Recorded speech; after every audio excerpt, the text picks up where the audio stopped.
I equally count on your full cooperation to inform our committees in advance of all upcoming proposals, with detailed justifications for those requiring urgent action. This will ensure transparency and allow Parliament to properly exercise its prerogatives. Before I give the floor to my co-chair, as chair of the EMPL committee, I would like to express our dissatisfaction as regards the title of the Commissioner-designate's portfolio, which we think does not reflect entirely her future responsibilities, namely the aim of strengthening the European Pillar of Social Rights, in particular with respect to jobs and social rights. From the EMPL committee perspective, it is of utmost importance to ensure a strong and consistent policy for strengthening quality jobs and the welfare state, with strong coordination of contributions from many commissioners designate to social and employment policies. I will now hand over to my co-chair. Thank you very much, Lee, and also from my side a warm welcome. We do share, as the CULT committee, the dissatisfaction regarding the title of this portfolio, as education is also not mentioned. We consider that education goes beyond strengthening Europe's human capital. Education policy is key to providing access to learning and also delivering effective and relevant knowledge, skills, values and competences, contributing to a better prepared and resilient future generation. Therefore, the fact that education is not explicitly mentioned in the title of this portfolio is both confusing and also very regrettable. Having in mind the recent societal trends and electoral outcomes, the CULT committee believes that more than ever in the next 5 years, education will be fundamental in preventing discrimination and strengthening our democratic values and in enhancing democratic participation. After having said this, from a procedural point of view, let me recall the structure of this confirmation hearing. The Commissioner-designate is invited to make an opening statement, oral, of no longer than 15 minutes. At the end of the meeting, she will also have 5 minutes for a closing statement. Then, after the introduction of Mrs. Mînzatu, we will turn to the questions from our members. The confirmation hearing will be structured in 4 rounds. First round of political groups coordinators with 5-minute slots each, 1-minute question, 2 minutes for the answer from the designate commissioner, with a possibility for a follow-up question from the same member, no longer than 1 minute again, and then again 2-minute answers from the commissioner designate. Second round of questions with 3-minute slots each, based on the overall distribution of speaking time among the political groups, including the representatives from the non-attached members. And the third round of questions by the chair and vice chair of the invited committees with 3-minute slots each. And then a final round of questions by the political groups in reverse order, also again 3-minute slots each. Please note that all slots of 3 minutes will be divided in 1 minute for the question and then 2 minutes for the answer from the commissioner designate. And at the end, we will conclude the confirmation hearing. Interpretation today will be available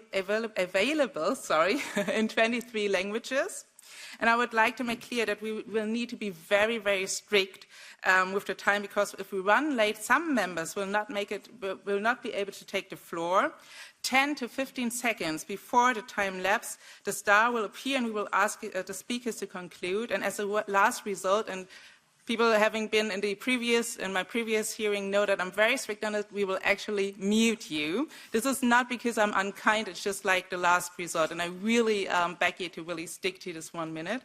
And now, actually, I would like to give the floor to Mrs. Mînzatu for her opening statement of 15 minutes. Thank you so much, honorable members. Today, I ask for your trust.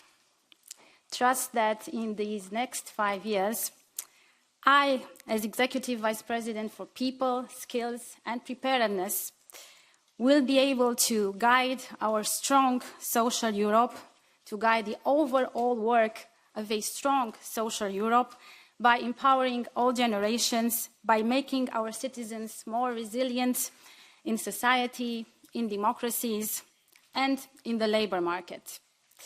To do that, you need to know who I am, what I stand for, and where I come from.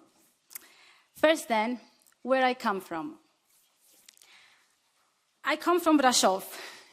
It's a city in the center of Romania, a spectacular city, once a trade center lifted by the guilds in the medieval age, and in the 20th century it was an industrial city. As I was growing up in Brașov in the 80s, it was a worker city, my own parents included. And it was in Brașov, almost exactly 37 years ago, that on a sunny election day on the 15th of November 1987, the first Romanian revolt against the communist regime erupted.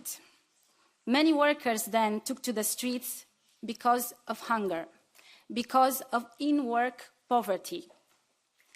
That first attempt failed. The rebellion was quickly stifled.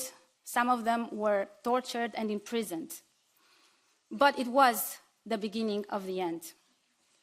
And I can still remember the excitement, the sense of possibility as communism collapsed in Romania 2 years later in December 1989.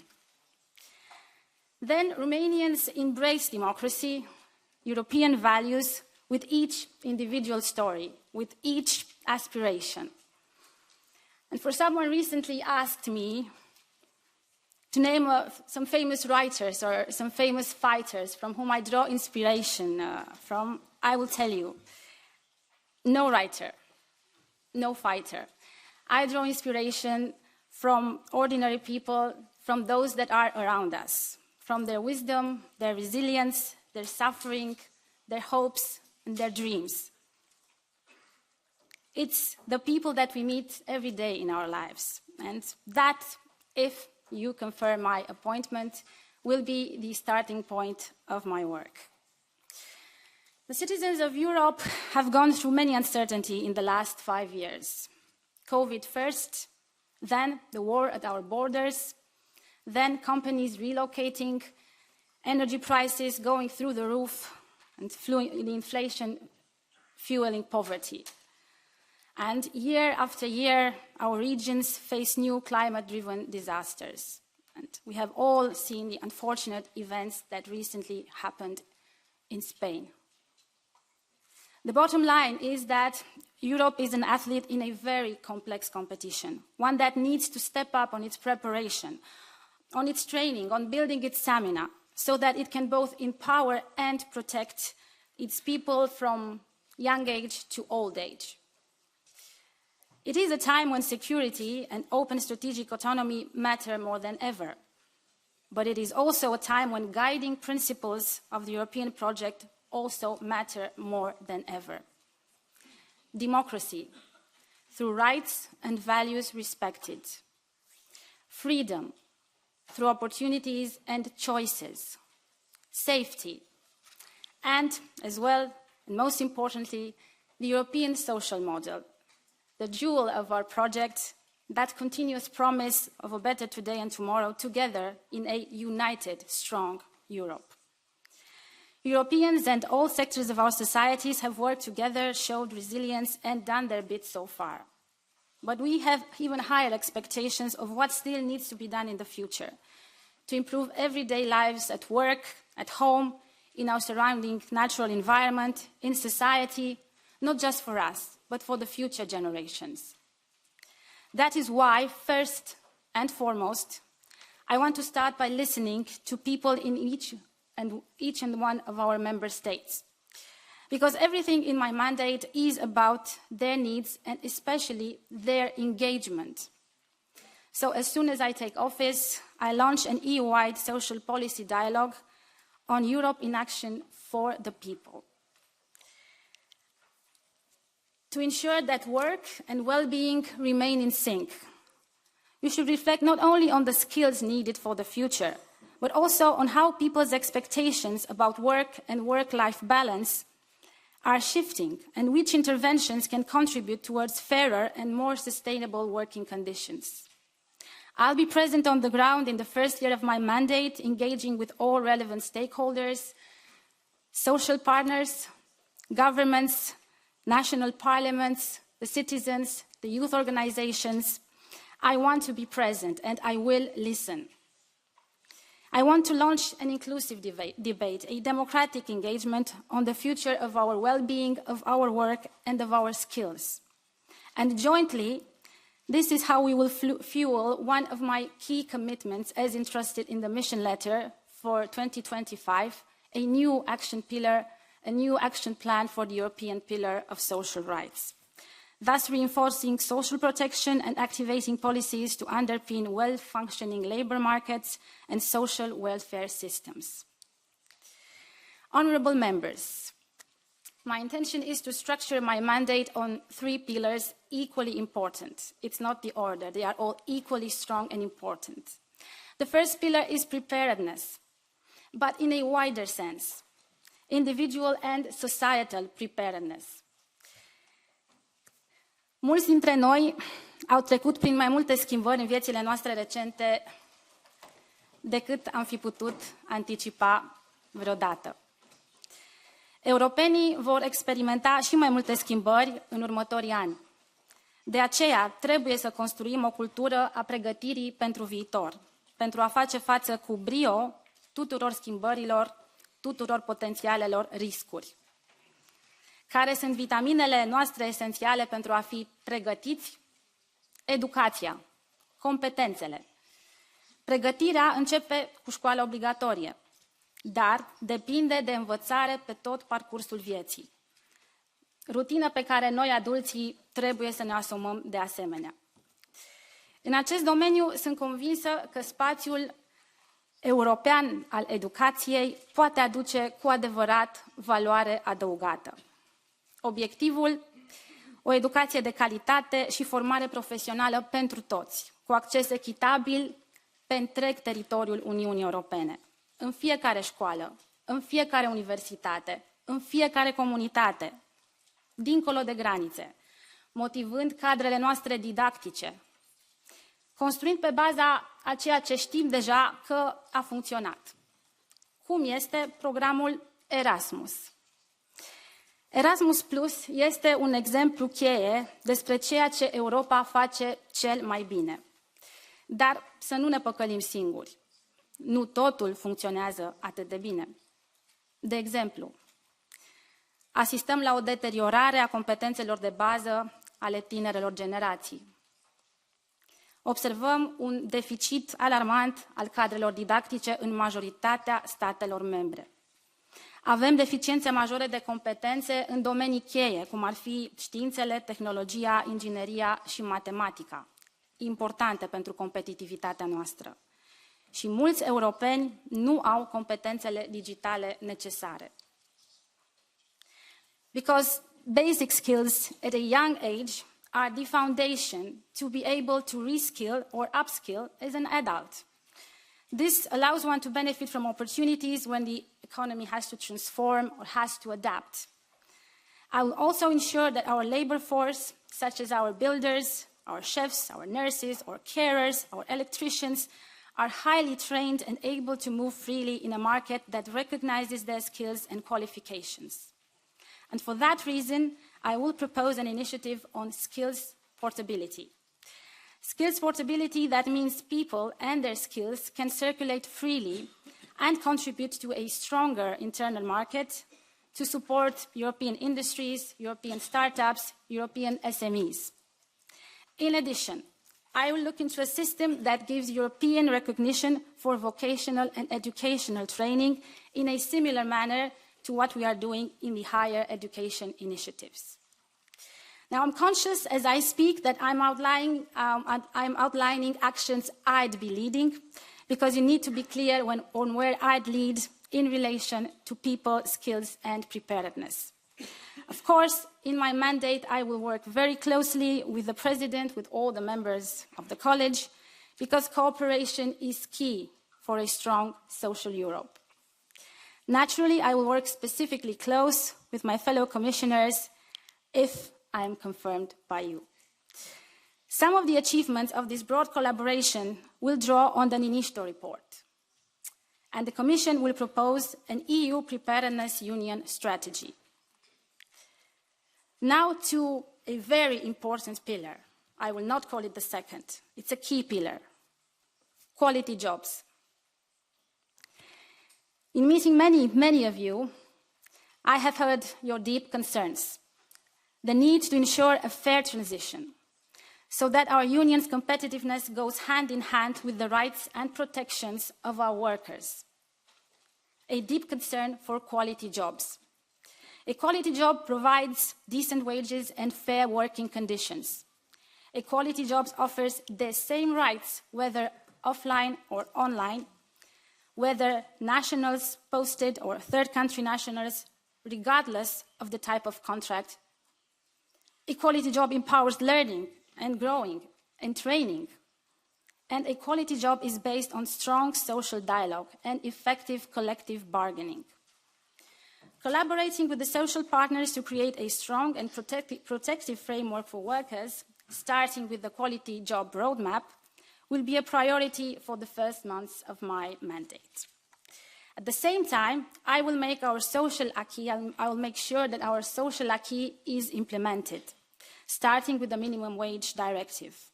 I will work to ensure that the right to disconnect, that we will improve our workers' intra-EU mobility conditions. And I have the ambition to complete the modernization of our social security coordination. I will strengthen our European Labour Authority.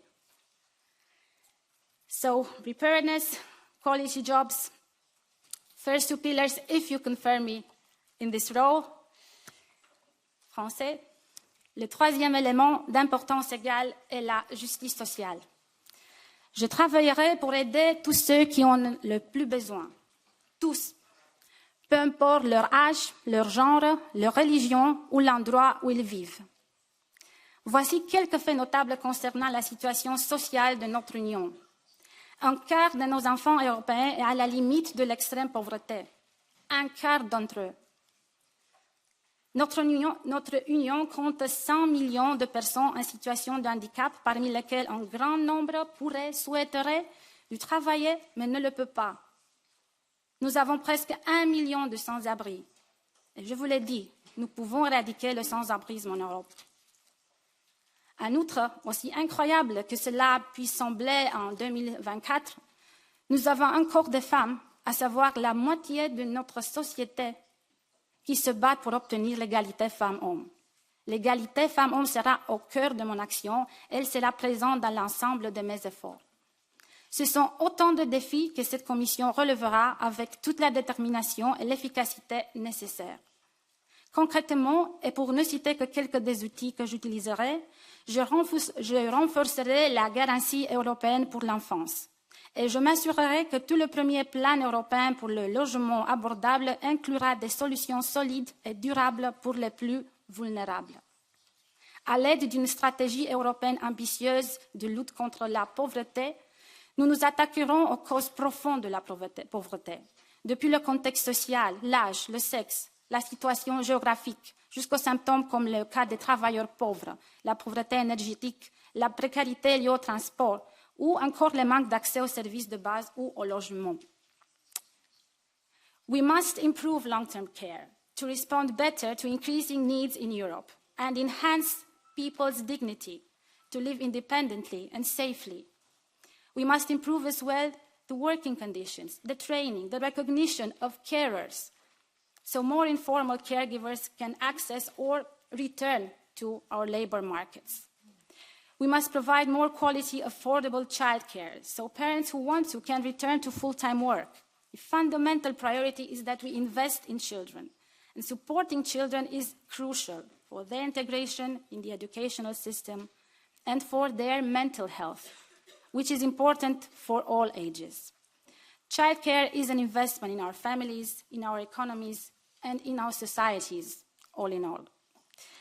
Honourable members, this next commission will be an investment commission, catering for the increasing and different needs of our peoples, of our workers. Social economy will be one sector that we will boost. I have implemented cohesion policy in Romania, And my role will be also to achieve higher impact from the European Social Fund Plus, to ensure that the Social Climate Fund can powerfully mitigate the social impact of our green transition. But our challenges need more tools. Public and private social investment, social conditionalities for public funding. You can count on me to work with my colleagues, commissioners, to deliver on game-changing solutions so that our pillar for social rights become a reality. Closing, I know that my task is one that is hugely ambitious, but let me just quote this. The greatest risk to most of us is not that we aim too high and we do not reach that level, but that it is too low and we reach it. That is my promise to you for the next 5 years, working energetically together with this House. You can count on my engagement, and I'm looking forward to our dialogue today.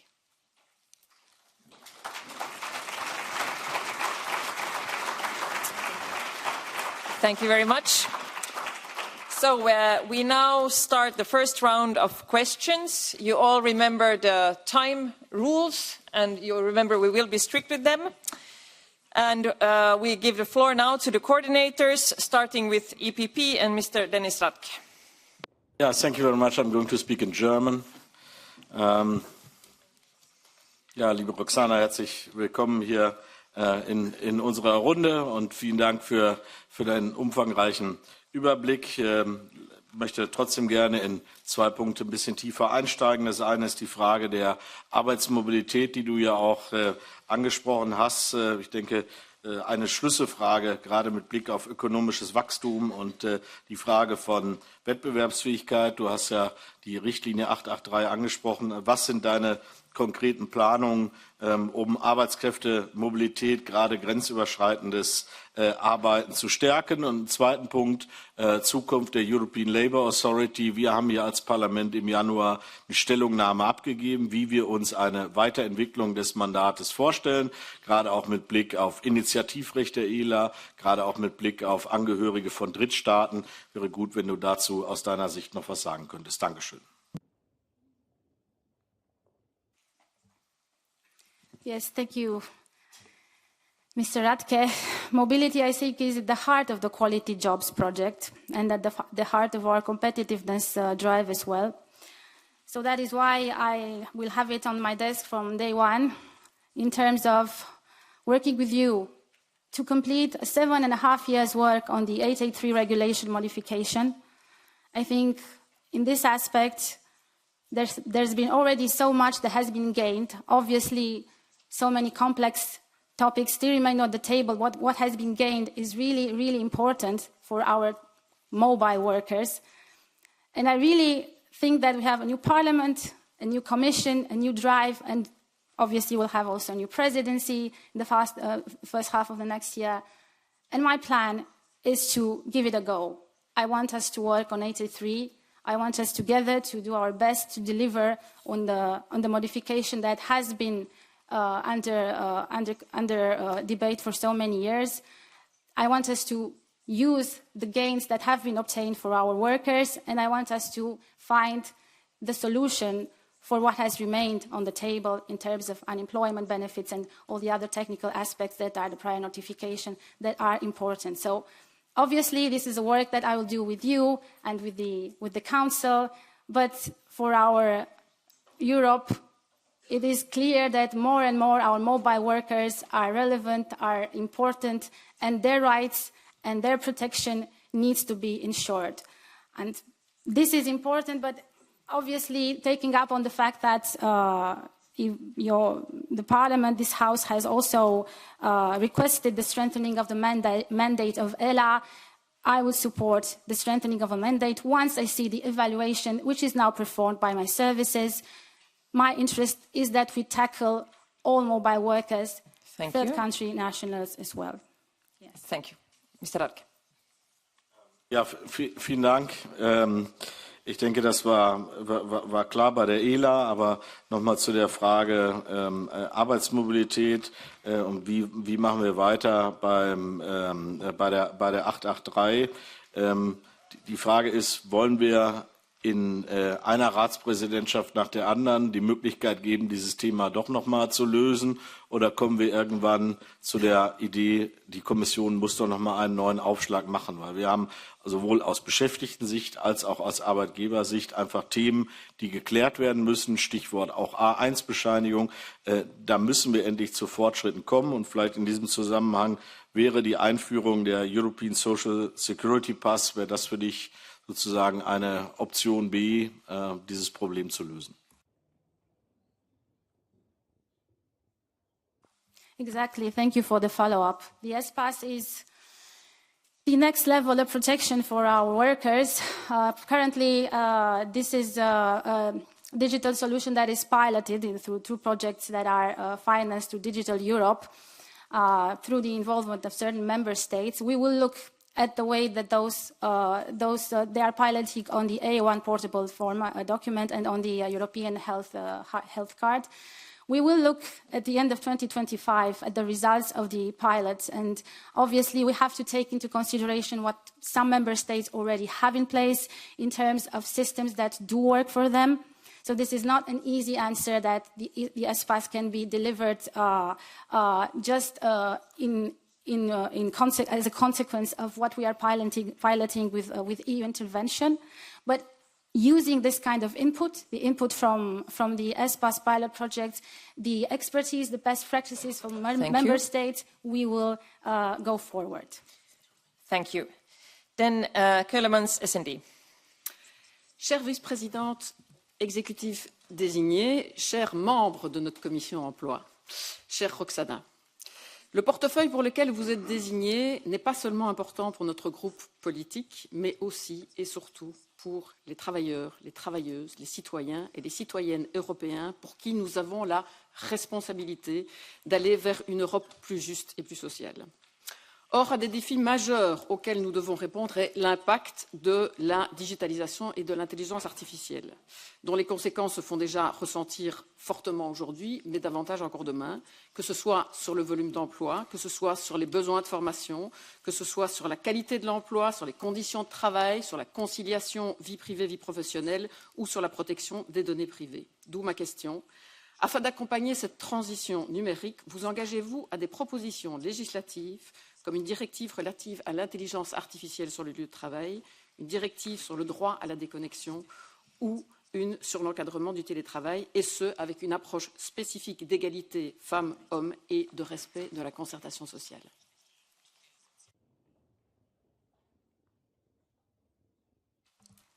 Thank you. Rights should be rights, offline or online, and this is the bottom line. So if this is the bottom line, as I've announced in my opening speech, obviously it will be at the heart of a quality jobs initiative that I will be focused on. On right to disconnect, things are very, very clear. From day one, when I take up my mandate, if you confirm me, obviously, I will launch the second phase consultation with the social partners. This is extremely important, and as you've mentioned, because on the right to disconnect, we have a pretty strong impact on female workers, stronger than in the case of men. So this is a gender issue as well, but not only. We have to acknowledge that AI and technology offers opportunity, offers quality jobs in itself in many industries. It can do so, but we need to look at labor market relations. And this is what I will do. Obviously, the AI Act, obviously the Platform Workers Directive, in certain ways approached the issue of human-centric approaches of the AI, of regulating what happens for platform workers, but what happens to workers that are in physical environments and are impacted by algorithmic management. This is an important issue. It will be a core part of my quality jobs initiative, with other aspects as well, because we're looking at mental health, obviously. So this is the commitment that the core of my work will be to have a strategic response in terms of policy, potentially legislation, and that will help us to ensure that the rights of a worker are also protected and respected, even if he chooses hybrid or telework or other ways in which the online dimension is present. So this is clearly a strong message that I want to send so that all Europeans understand it, not just opportunities, but protection when we have AI and algorithmic management at work, but still supporting our companies to be agile and competitiveness. I don't want to burden them. Merci. Voilà, comme vous l'avez souligné, votre lettre de mission vous charge d'élaborer un plan d'action pour le déploiement des 20 principes du socle européen des droits sociaux, dont un volet concerne justement la qualité de l'emploi. Il est en effet urgent d'agir face à la détérioration des conditions de travail et l'augmentation de la pression au travail qui touche de nombreux travailleurs et travailleuses. Phénomène qui conduit à d'importantes pénuries de main-d'œuvre dans des secteurs essentiels comme ceux du soin ou de l'enseignement, pour ne citer que cela, mais qui représente aussi un risque majeur de décrochage des jeunes qui ne se projettent pas dans des emplois aliénants ou de piètre qualité et qui entraîne évidemment et malheureusement des phénomènes et risques croissants de santé mentale et de burn-out. D'où ma question. Quels sont vos engagements concrets en matière justement de qualité de l'emploi? On en parle beaucoup, mais vraiment de manière concrète. Et vous engagez-vous à proposer un projet de directive sur la prévention et la prise en charge des risques psychosociaux et le burn-out? Merci.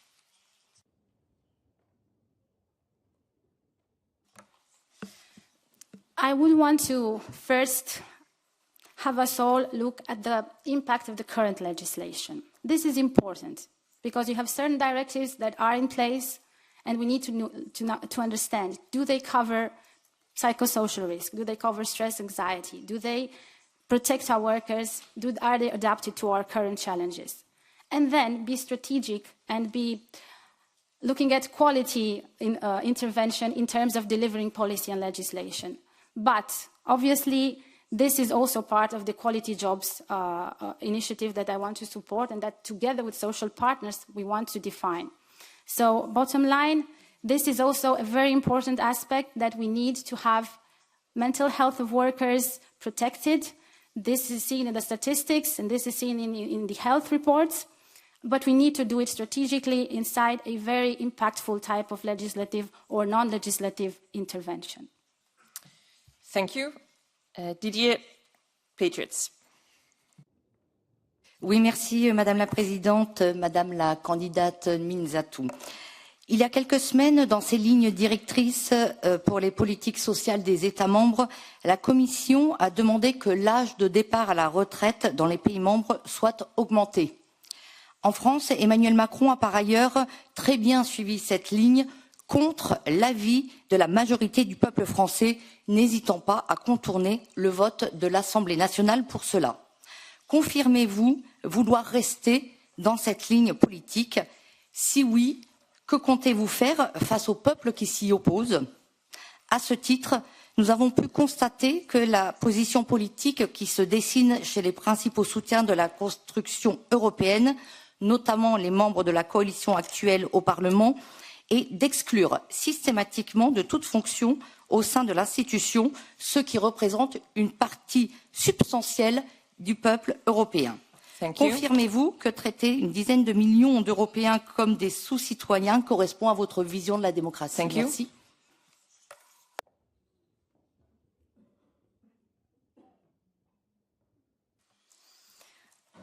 I would want to maybe ask you to repeat the first part of the question, if it's possible. Can we have it a very short? Allez-vous suivre la directive des politiques sur les retraites, sur l'augmentation de l'âge des retraites? Est-ce que vous êtes dans cette ligne ou pas? Sorry. Yeah. Pensions are regulated in member states, but we are living indeed in an aging society with new challenges in terms of how we approach the length of our presence in the work, in the labor market, let's say. What we at the European level are doing and should be doing is ensure that we have adequate pension systems in all member states. It is not an EU competence, indeed, but we have the tools to look at the systems of our member states to ensure that adequate pensions for which contributions have been provided are offered, that all the conditions, that the sustainability, that the cost, the financing, that the investment in these pensions is one that is sound and that is also stable. This is the level of involvement that technically we can have from the EU level. But for me, it's very important to note that we have a very important gap between men and women in old age. We have a gap of income due to in-work poverty in decades previous. And this is very important to note, because this type of element is what we are looking at when we are trying to use the semester, the European social convergence, upward convergence framework, in order to look at member states' plans concerning the social rights, the social investments, the social expenses in their member states. Beyond that, obviously, it's a discussion related to demography in each member state, to the labor market, history, evolution, and that is something that we must respect in terms of national competencies. Then short follow-up. Oui, je vous remercie, Madame la Présidente. La deuxième partie de mon intervention, je n'ai pas entendu votre réponse, Madame Mînzatu, pardon.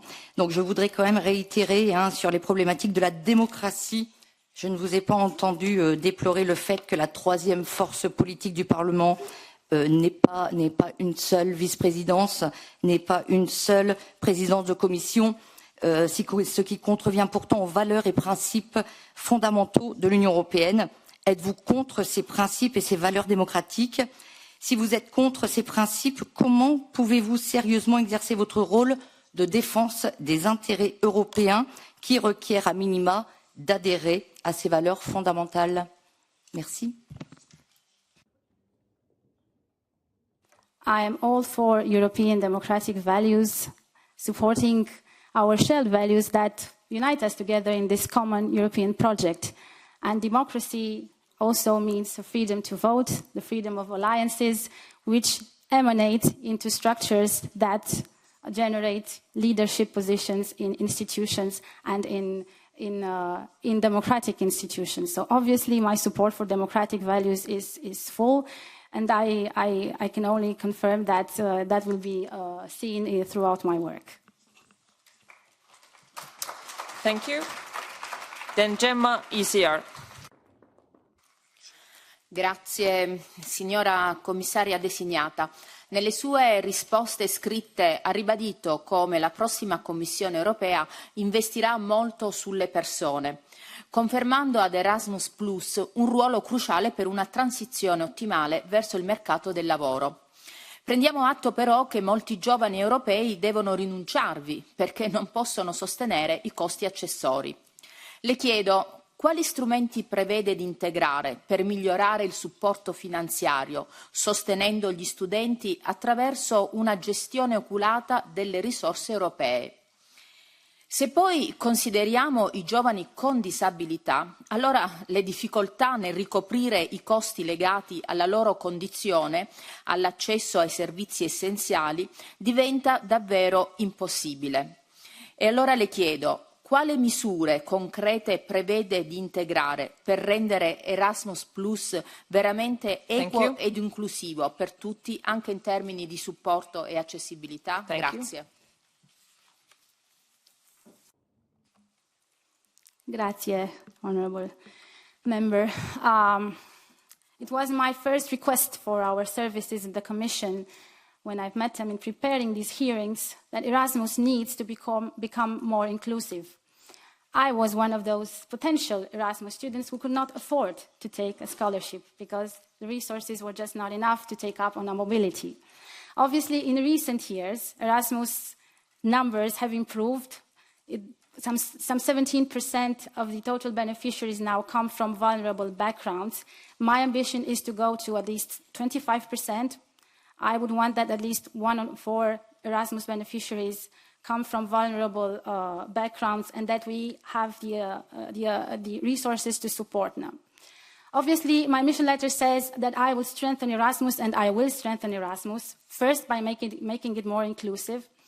But second, also, I want to look at how we will tackle those that are more in need. And I think that we need to look at top-ups. We need to look at synergies, Erasmus and European Social Fund Plus. In my country as well, and probably in some member states, we have tested combinations of interventions from Erasmus and other financing sources so that we can afford to give supplementary support to certain vulnerable groups. Even now in Erasmus, young people with disability have special formats of mobility and some special forms of support. But I do agree with you that it is not enough, that it is the way in which we should strengthen our program, and that's will be reflected in a democratic way, I'm sure, even in the civic and democratic engagement of those young people that we will be able to support, and we are now living outside. We are leaving them outside of this such popular program. So my commitment is, yes, to increase significantly the vulnerable beneficiaries and also to offer additional support. Thank you. Ritorno ancora sulle persone con disabilità. Le statistiche Eurostat indicano chiaramente che le persone con disabilità devono affrontare ancora gravi barriere in molti ambiti della vita. Ciò è particolarmente vero quando si tratta di accesso all'istruzione e all'occupazione, come lei ha prima sottolineato. Le chiedo come intende creare sinergie con i portafogli degli altri commissari competenti per aiutare gli oltre 100 milioni di persone con disabilità in Europa ad acquisire le competenze necessarie alla loro integrazione attiva nel mercato del lavoro? Prenderete in considerazione un'iniziativa mirata come Garanzia Giovani, ma rivolta esplicitamente a stimolare la partecipazione delle persone con disabilità al mercato del lavoro? Grazie.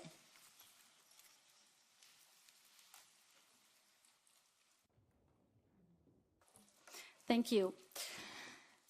As we are looking at closing the gaps on our labor market, I want us to look very closely at ways to support our youth, people with disabilities, in ways to be activated, to have chances to work. Assistive technologies, an example of synergy that I would want to offer. I would want to work with the Vice President for Cohesion, for example, to have in place assistive technologies for people with disabilities so that they are able to work. On the child guarantee, I will work obviously closely with the Commissioner for Youth, who has the strategy on children's rights, but my priority, connected to the first European anti-poverty strategy, will be to strengthen the child guarantee. We have earmarked funds now for certain countries to the child guarantee recommendation. We deliver. I can give you maybe some examples, maybe not now because the time is not on my side, but I will strengthen it with a special look for vulnerable young children and children with disabilities. Thank you very much. Now it's Jana Thum from Renew. Thank you very much, Chair, and thank you, Commissioner Designate, for your presentation. When we're talking about quality jobs and social rights, my mind goes to the workers that live in regions dependent on fossil fuels. Hundreds of thousands of people are going to lose their jobs and livelihoods as the continent transitions to climate neutrality. In the previous mandate, we adopted the Just Transition Fund that was meant to help these workers, not only the fund scheduled to last only 3 more years, but we have also not seen enough jobs being created as a result. Certainly not when I look at my own country, for instance. How will the Commission ensure that the Just Transition Fund is used efficiently and effectively for creation of jobs in the affected regions? Are you going to look at the implementation of the Just Transition Fund to see how much it contributed to creating quality jobs, and if it did enough to change the local economy of these regions towards other sectors? Thank you. Yes, thank you. The Just Transition Fund, which I do not lead on, but which is very important for the work on social rights and on jobs and on quality jobs. So I will closely work with the Commissioner for Cohesion on that, and with all my colleagues in the Commission, of course, is, I think, a tool that can deliver. Again, I would combine it in terms of intervention that it has on place. It has interventions in terms of skilling workers affected by the restructuring of their economies, in terms of creating jobs, new startups in the region. There are already opportunities in place. The results are mixed, and I think we should give it a bit more time to assess it. But let us have in mind, again, the synergies, combining it with what we are already doing with the European Social Fund Plus on skilling, on reskilling. Looking maybe into other types of tools, and I was mentioning a social investment, so that where maybe the intervention from a single instrument, such as the Just Transition Fund, is not sufficient, we can combine it and have more impact on the ground. I really believe that we need targeted tools like the Just Transition Fund. Again, it's not my own, but I know it, I've worked with it. It's a territorial instrument. There are regions where the territorial uptake and capacity has been good, has delivered results, regions where it does not offer the jobs or the skills that are expected. But overall, the Skills Portability Initiative that is also at the core of my mandate will also look at this aspect, at how we can support those that are affected to uptake, to take, or to better make use of EU instruments and funds to get green skills, tech skills, or those skills that allow them to make better use of their potentials. So that's how I would see it. Let's combine the instruments and see how we can do better, and let's acknowledge the territorial benefit of this instrument for a just transition. Use the lessons that are favorable. Mrs. Thum again. Of course, we do know that this is not your portfolio, but by accident, this is about jobs, which are your portfolio. And as you're responsible for preparing a quality jobs roadmap, and are you planning to look at the fossil fuel dependent regions for preparing this roadmap? Are you committed to deal with them? For this is a really separate issue, and this is very sensitive issue. And if European people believe that just transition is unjust, this is a huge problem. So in the terms of quality jobs roadmap, what is your approach to this issue? Thank you. The best value that we can offer to the quality jobs roadmap is to work at it with the social partners. This will be essential. And then we will have the right ingredients to tackle regions that have been affected by the restructuring of their economies, energy-intensive industries, and so on and so forth. So I want the approach in my mandate to be as pragmatic and where it's possible to have the sectoral approach very on place. So example is very good, but the social partners' involvement will be key so that we can deliver on certain industries, on certain sectors. Also, let us not forget the Social Climate Fund, with which we will intervene, certainly in a different maybe way, but we will intervene to mitigate the costs, the social cost of our climate transition, let's say. So, yeah, I will be keenly active in having the jobs initiative, quality jobs initiative, tackling these aspects. Kim van Sparentag, Greens, Eva. Thank you very much. Dear Commissioner-designate, we already discussed the world of work is drastically changing, and strengthening workers' rights and accompanying workers in the twin transition is really key to fulfill your mission. And you already mentioned the impact of digitalization in the world of work. Algorithmic management and more general, the deployment of AI is rapidly spreading across the entire labor market, and there's already ample evidence about the effects it has on workers' rights. We successfully regulated this for platform workers, and I think we should build on this. The AI Act recognizes that automated decision-making poses significant risks to decent working conditions and fundamental rights, but it does not actually regulate the use of algorithmic management at work, nor labor rights. Do you agree that the current legal framework is not sufficient? And will you propose the initiative on algorithmic management announced in your mission letter in the form of a directive? And will it cover the protection of workers' rights, fundamental rights, health and safety, transparency, and how to organize social dialogue on its introduction and use? Thank you. Thank you, Ms. Parentak, honorable member. True, as mentioned before, I have looked at what work has already been delivered with the involvement of this House, of the previous, the current Commission. Actually, they are still in place, and their progress is really commendable in terms of having in the AI Act, in the Platform Works Directive, some very clear and groundbreaking aspects recognized that AI management, that algorithmic management should be human-centric, that it has a certain impact on the work relations. These are in legislation, and these directives are now to be also the directive on platform workers will be enforced, and it's important to see how it is put in place. But it is not enough, my opinion. Is it not? Do I have a response that going beyond means also legislation on non-legislation? Not yet. But what I can commit to is that it is a priority, because it's not a priority for me only or for you and for the current generation of workers. We are talking here a lot about poverty and children and their rights. They will be the workers who will be most impacted by AI at work. This is the most important topic I want to discuss with them in the youth policy dialogues. Obviously, they might be not so interested now in regulating AI at work and what type of protections we will include or not, and how we balance it with the competitiveness of the companies. But for our children, we have to do it. We have to look at it. And I will champion this in the Commission, together with my colleagues, of course. And if you will give me your vote to do this work, you can count on me. Thank you for your answer. But discussing the twin transition, it's of course not digitalization alone that is rapidly changing our jobs. The entire economy is undergoing a deep transformation in order to meet our climate goals. And in this, we can't leave anyone behind. And in this context, workers need to be equipped with green and digital skills. How will you ensure the right to training for all workers is ensured in the context of the twin transition? And also, you've been tasked to develop the Quality Jobs Roadmap to ensure a just transition for all. For this transformation to be successful, workers need to have opportunity to be involved in shaping it. So social dialogue will be key. Will you propose a directive or a just transition that guarantees the mentioned training and the anticipation and management of change and effective information and consultation of trade unions? Will you make sure the Green Deal is properly reflected in the Quality Jobs Framework? Thank you. I think we need a skills revolution.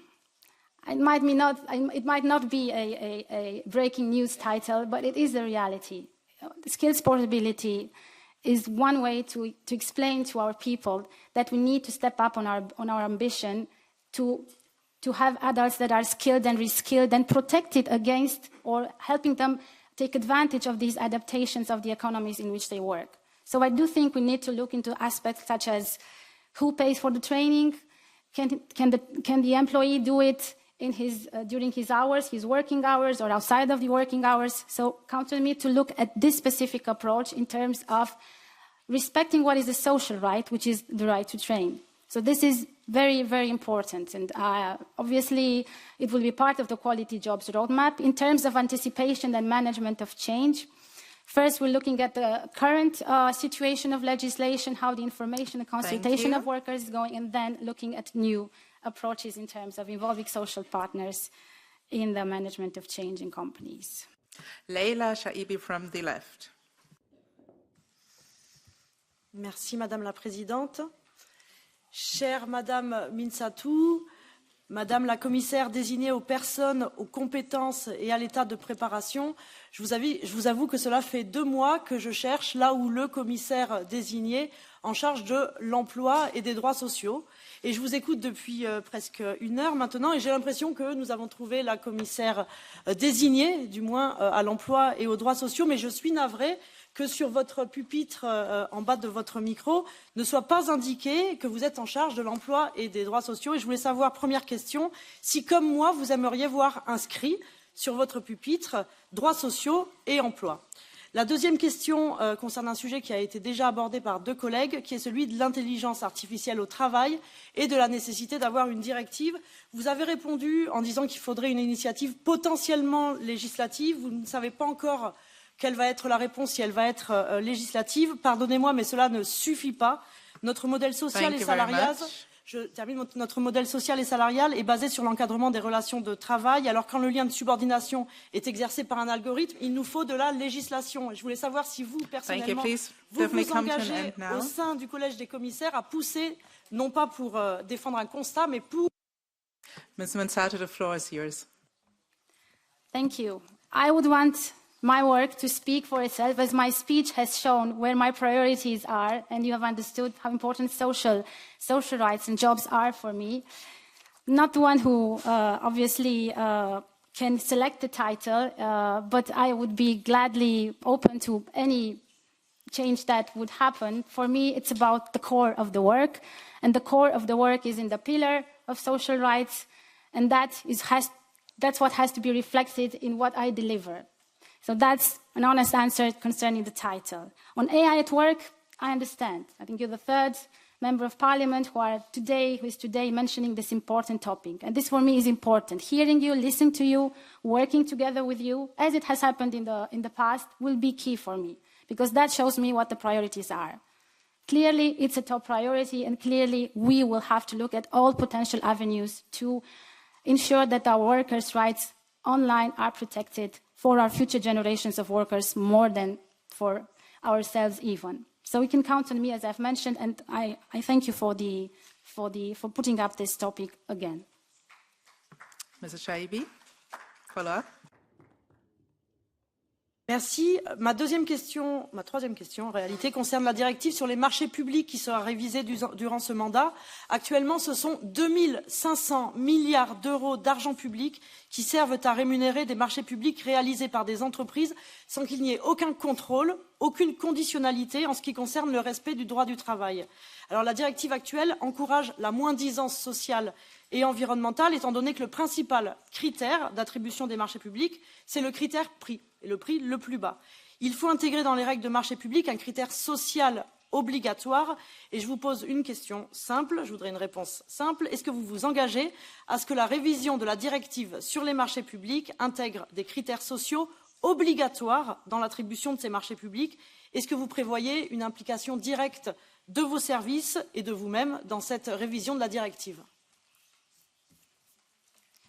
I've worked on implementing public procurement directives, so I know how important it is to very well calibrate the conditionalities with the potential burden you create for companies. Having said that, we need more tools than ESF, Social Climate Fund. I mentioned it. We need more tools. Social conditionalities and public procurement and social criteria and public procurement are something that we need to look at seriously. Again, having a very balanced approach, because I want our companies to have the investment flow running. So I will work with the Vice President designate on prosperity, who has on his table, actually, as the President von der Leyen mentioned, the modernization of the procurement directives. They are needed also in terms of supporting European products and services and companies. And I will be a champion to include such criteria. But again, let's see in what terms, compulsory, non-compulsory. We need to be strategic. And I give the floor to Peter Volgin from ESN.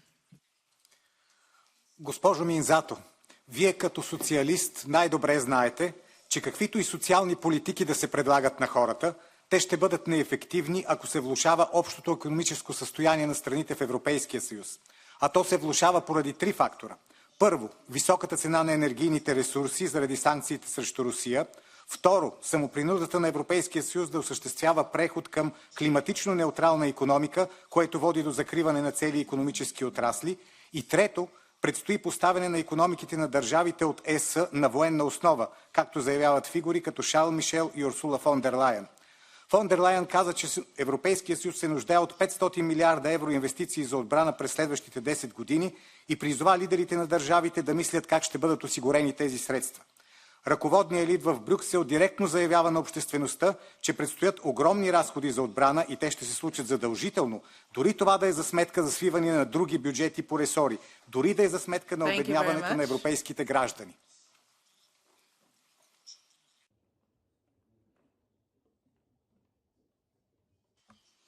Never. Without protecting our citizens and their rights, there is no European Union, there is no political project. That's what we are here for, together, to support, as I've mentioned, a social Europe.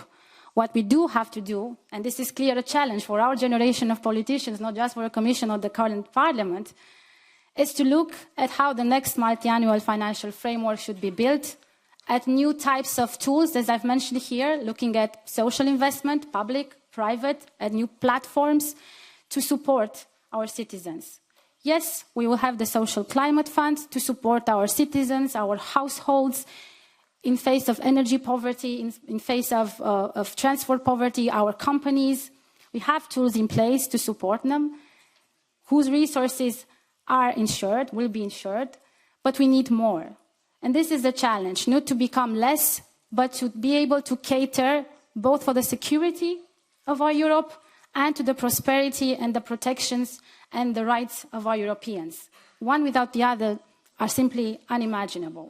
So our challenge is to look at all potential sources and investments in order to cater for the priorities of our project. But I am here to support that the rights, education, employment, social protections of our workers, of our children, of our people with disabilities are protected and are ensured to keep our Europe strong in the future.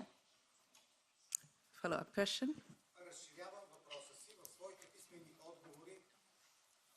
В своите писмени отговори вие посочихте, че следващата комисия ще бъде комисия на инвестициите, което според вас включва инвестиции в хората. В същото време в Европейския съюз се наблюдава тенденция на увеличаване на централно управляваните инвестиции, подкрепени от определени идеологически насоки, като например тези в зелените технологии. Имайки предвид, че за грешни инвестиционни решения в частния сектор отговорността поемат самите компании, докато за обществените инвестиции на данъкоплатците, бих искал да чуя вашето мнение по следния въпрос. Как в качеството си на комисар ще гарантирате, че значителният дял от 20% от многогодишния бюджет на Европейския съюз, който попада във вашия ресор, няма да бъде използван за политически мотивирани инвестиции, които могат да доведат до отслабване на конкурентоспособността на успешните индустрии, закриване на работни места и влошаване на жизнения стандарт на хората в Европа? Зелената идеология и антируските действия вече убиха европейските икономики. Да не се окаже така, че тези политики ще съсипят и социалните права на европейците. Благодаря.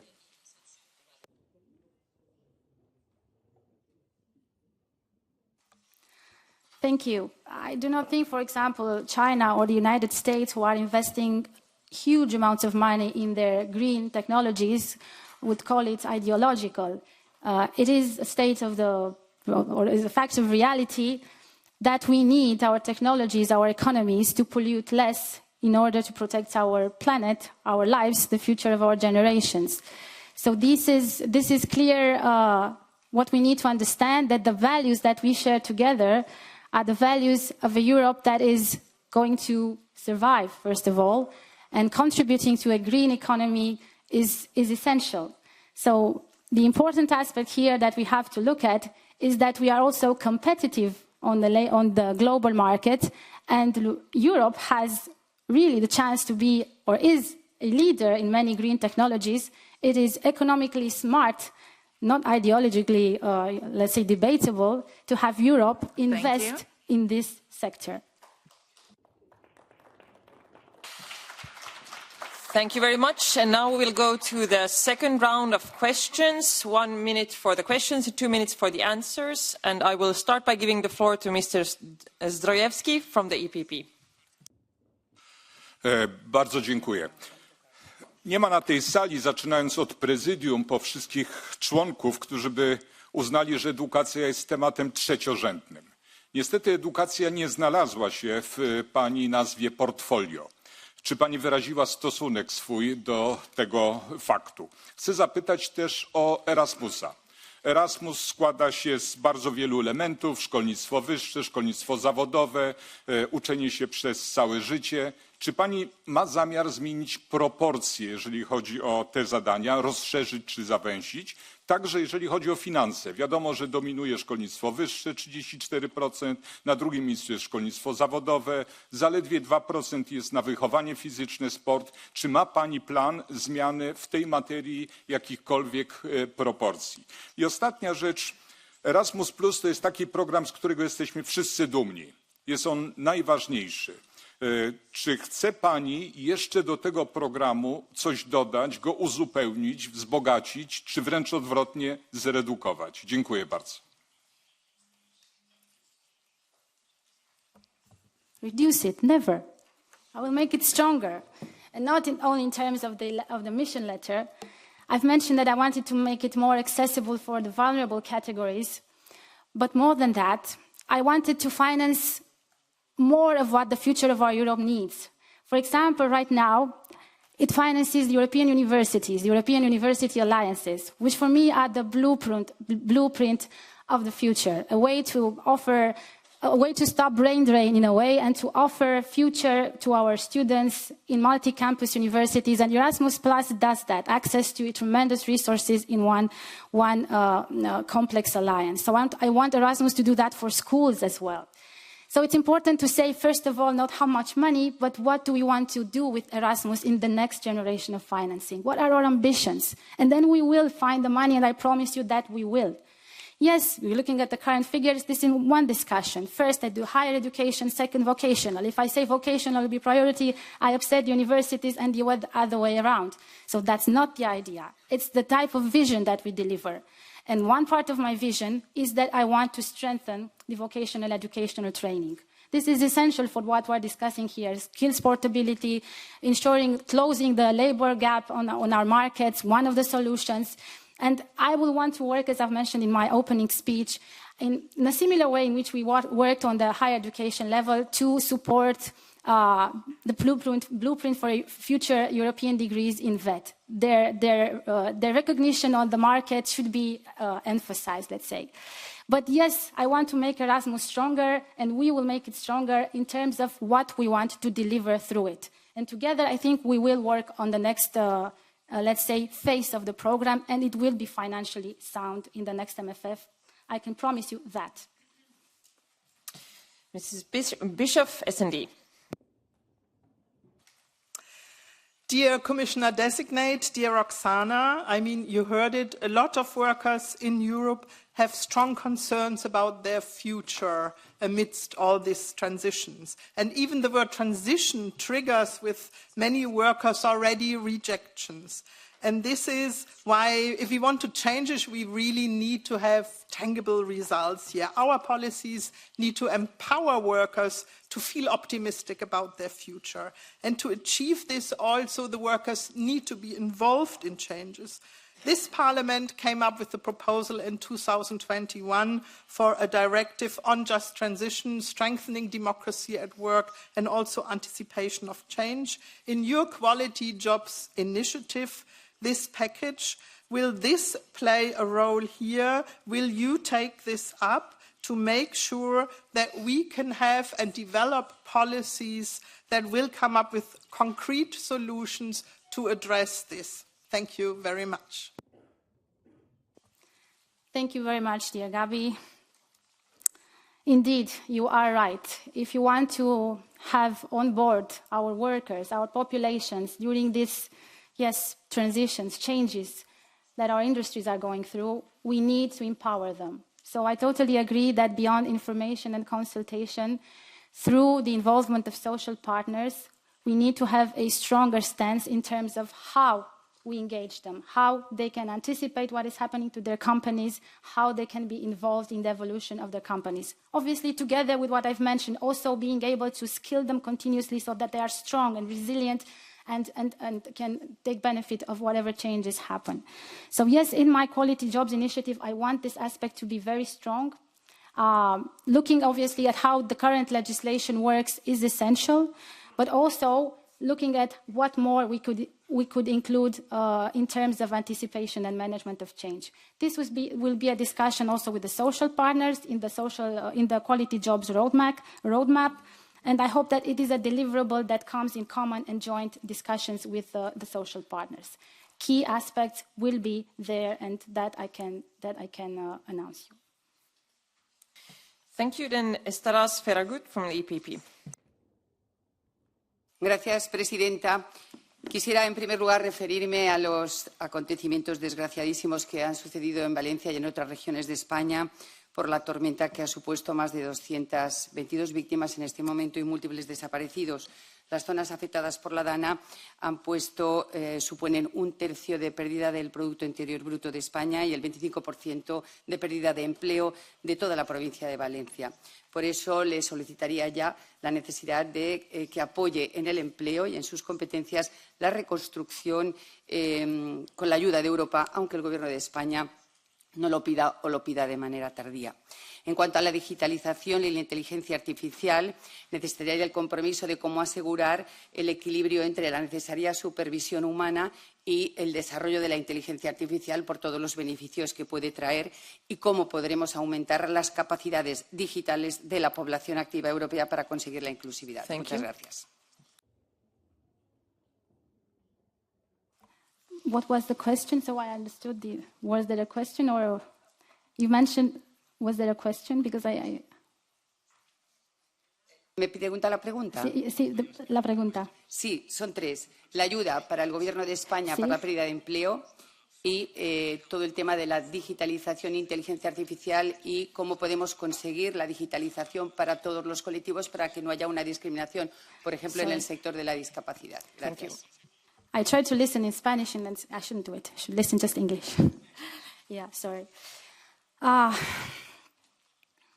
First of all, I want to pay my condolences to what happened in Valencia, where a lot of my fellow Romanians have suffered loss and some died.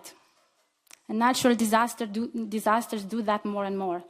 The European Commission has intervened through the European RCC with the identification, with the mobilization of their technical resources, also through our common civil protection mechanism with our pooling of resources, of civil protection resources that are offered by the member states. These are the types of support that have been used, the RescEU, which is the highest level of common resource that we put for civil protection. And that can be obviously at any time offered to alleviate in case of disaster. And that is why it is important that we have a coherent and common response to disaster management and to crisis management, and the EU does that. And in terms of AI at work and how it impacts the lives of workers, as I've mentioned, on the one side, we have to acknowledge the fact that it does provide workers with the opportunity to be flexible, to do hybrid, part-time, remote jobs. It does maybe even generate new types of jobs and new types of opportunities and helps people get on the labor market, people with disabilities. But we need to also regulate, in terms of quality jobs, their rights and their protections against mental distress, against their care responsibilities in the home. And that's what I will do inside the Quality Jobs Initiative. Grise, Patriots. Madame la Présidente, Madame Mînzatu, ma question portera sur la réserve européenne des talents que vous évoquez comme l'une de vos priorités dans vos réponses écrites. Dans le cadre du pacte sur la migration et l'asile, le réservoir européen de talents vise à recruter des demandeurs d'emploi de pays tiers afin de travailler en principe dans les professions en pénurie. Ce dispositif pourrait cependant participer à priver les pays en développement de leurs ressortissants les plus qualifiés. En outre, des ressortissants de pays tiers pourraient entrer en Europe grâce à ce dispositif et y rester illégalement après leur période de travail, voire sans avoir travaillé réellement. Afin d'éviter que ce dispositif ne facilite l'immigration clandestine, vous engagez-vous à vérifier la validité et l'équivalence des diplômes dont se prévaudront les candidats migrants? Conditionnerez-vous l'accès au dispositif à la conclusion d'un accord de réadmission effectif avec les pays tiers concernés? Et supprimerez-vous enfin le bénéfice de ce dispositif aux ressortissants des pays qui refusent de les reprendre? Merci.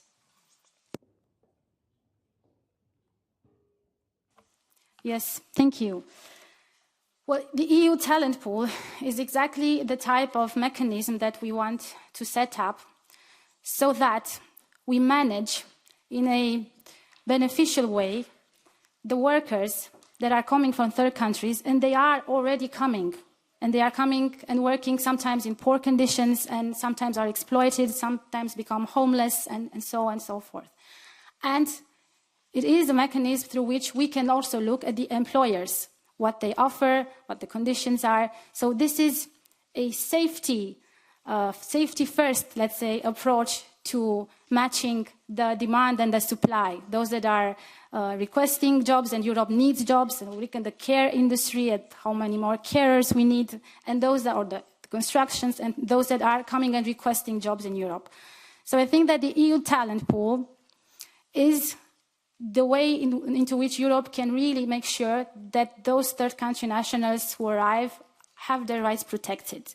In terms of the drain that we might generate, although, as I've mentioned, they're already coming, the EU has also the talent partnerships in place, which is an instrument that ensures that in those countries of origin, we invest in the skilling and the preparation of those that are there, that work there. And this is a way through which Europe is doing its part in ensuring better education and opportunities for third countries. So this is important. We have to look at the EU talent pool as one part of the whole solution that we need for a competitive labor market. We are having workers missing from many, many important industries without which we cannot deliver. We have to activate our own, but we also need a legal way to manage migration for those jobs that are necessary. Thank you. Magoni, ECR. Grazie Presidente, gentile Commissario designato. Lo sport è un settore importante dell'economia e rappresenta circa il 3% del PIL dell'Unione Europea, impiegando quasi 6 milioni di persone, senza dimenticare il notevole impatto sociale ed educativo che ha sui nostri giovani. Ciò premesso le chiedo, quali misure intende mettere in campo per rendere lo sport protagonista a livello europeo? Inoltre, in connessione con le competenze affidatele su Erasmus+, lei ritiene di poter rafforzare i relativi progetti di sviluppo nel programma relativi allo sport? Progetti che rappresentano un'opportunità per diffondere i valori dello sport e consentire ai giovani di esprimere il proprio potenziale. Infine lei non ritiene necessario che le persone con disabilità debbano avere la stessa possibilità di diventare a loro volta maestri di sport, visto che ad oggi questo tipo di opportunità non è prevista, dando loro la possibilità di un lavoro per la loro indipendenza, per la loro dignità. Grazie. Yes, I want to mainstream sports in more of our policies, Ms. Magoni. Together with my colleague, Commissioner for Youth, obviously, and Sports. I've mentioned many times in conversations I've had with you that, yes, we support Erasmus mobilities for sports professionals, but that's just a small part of what we need to deliver better. Sports means preparedness. Sports means health, mental health, physical health. Obviously, we have the cohesion policy in place, which in some countries delivers programs through which sport is used, and I've tested these instruments. Sport is used as a social inclusion instrument. I've worked on it with Roma young people, and it's the best way to offer them values and opportunities and self-confidence and to integrate them and to promote them, let's say. Sports is therefore a tool that I would see much better mainstream than, of course, what it is now, performance, a strong industry in Europe, a European-based sports, values-based and European sports model, the solidarity between the grassroots and the competitive side of it. So you can count on me to support it and also to have a special attention for young people or for adults with disabilities who can and should be supported in terms of engaging into sports activities. And again, here we can invest in assistive technologies that will allow them to be part of activities, sports activities, and even competitions. It is important to note the Paralympics, what has happened in Paris, what will happen in Italy soon. These are strong messages that we are giving, that we are including all of our citizens into all the benefits and rights, including the right to train, to be healthy, and to play sports. Fareng from Renew. Commissaire désigné, l'Europe des compétences est un concept révolutionnaire enfin mis en œuvre par le rapport Draghi. Pourtant, maintenant, il faut des actions et une réelle volonté des États membres. Je cite 2 éléments clés. Le premier, c'est le diplôme européen. Le deuxième, c'est la reconnaissance automatique de tous les diplômes et des qualifications professionnelles. Sur la question du diplôme européen, alors qu'il n'est qu'à ses débuts et qu'il permettrait une harmonisation des compétences et la mobilité future de nos travailleurs, il se bute déjà à la résistance des États membres. Comment allez-vous faire pour lever ces freins? Deuxième sujet, la reconnaissance automatique des diplômes et des qualifications professionnelles. Alors que nous travaillons depuis des années sur l'espace européen de l'éducation, qui doit être achevé en 2025, nous sommes loin d'être au bout. Là encore, quelle sera votre action dans ce domaine? Et je cite et je souligne 2 fois la question des compétences et des formations professionnelles. Enfin, vous avez dit votre attachement à l'enseignement supérieur et il n'est dans aucun portefeuille aujourd'hui. Donc je voulais avoir votre point sur ce sujet.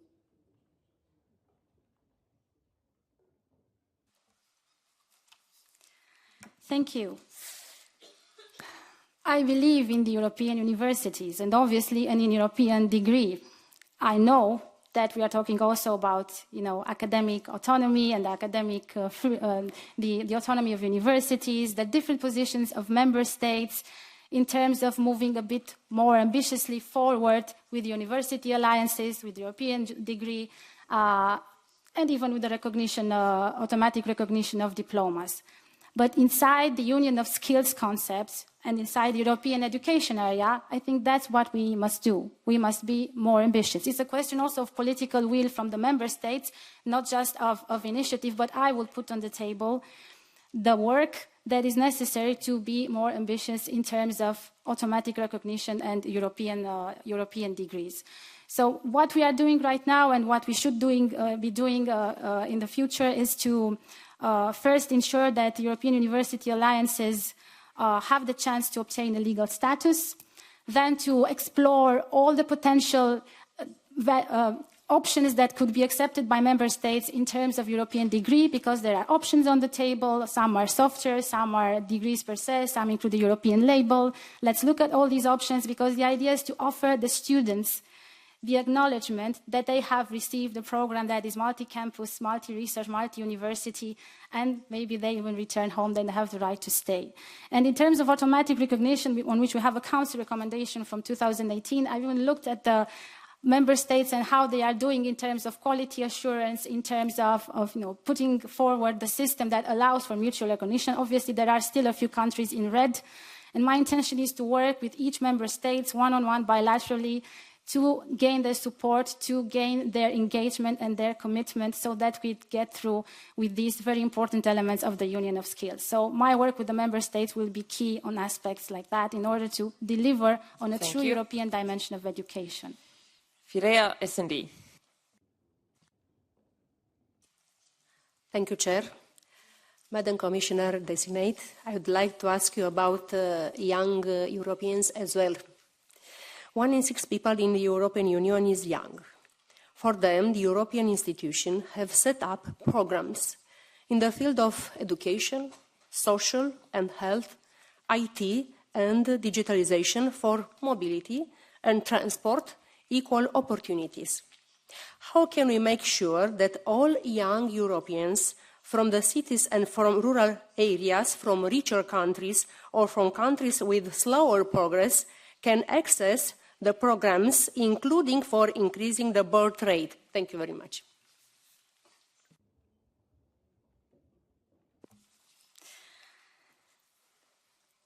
We need a Europe that looks at all territories, that looks at all regions, that look at all backgrounds, at all vulnerabilities, and ensures fair opportunities. And for the young people, this is more important than with any other, let's say, category, although they are our future.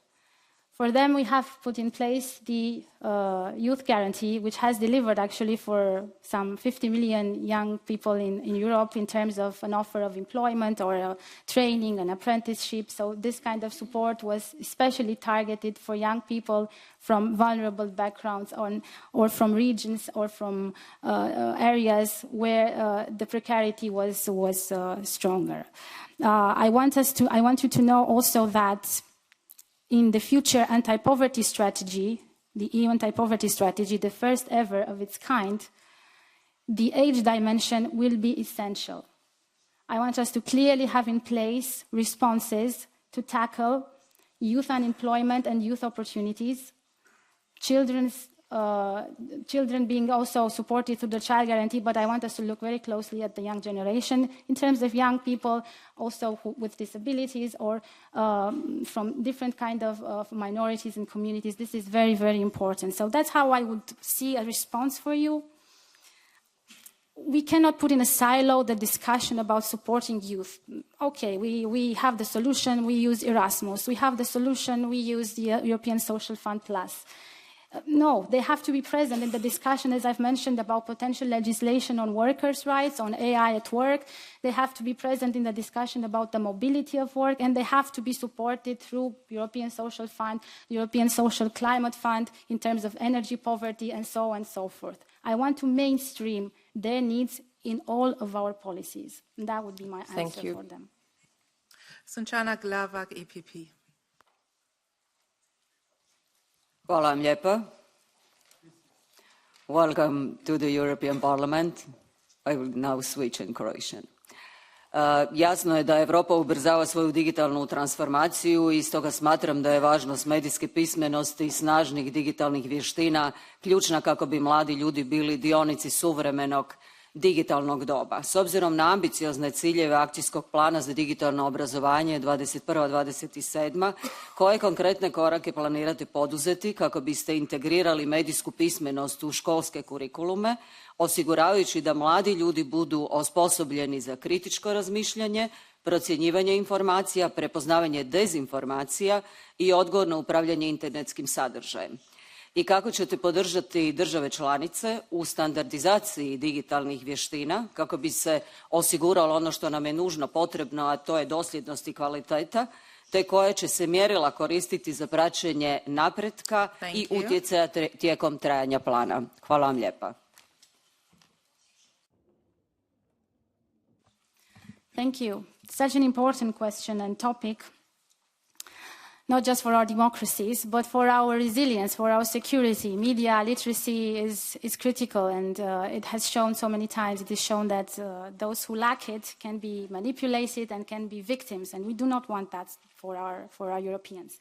Indeed, we have the digital action plan, which is one tool through which the Commission is tackling, including aspects that relate to, including the curricula in the schools, digital education, let's say, which has obviously more components, not just media literacy, but overall digital education is an important aspect. Education is something, is where we are supporting member states, and we are financing them as well through the Recovery and Resilience Facility, for example. We are financing training on digital solidly across many member states. This has to be told to Europeans.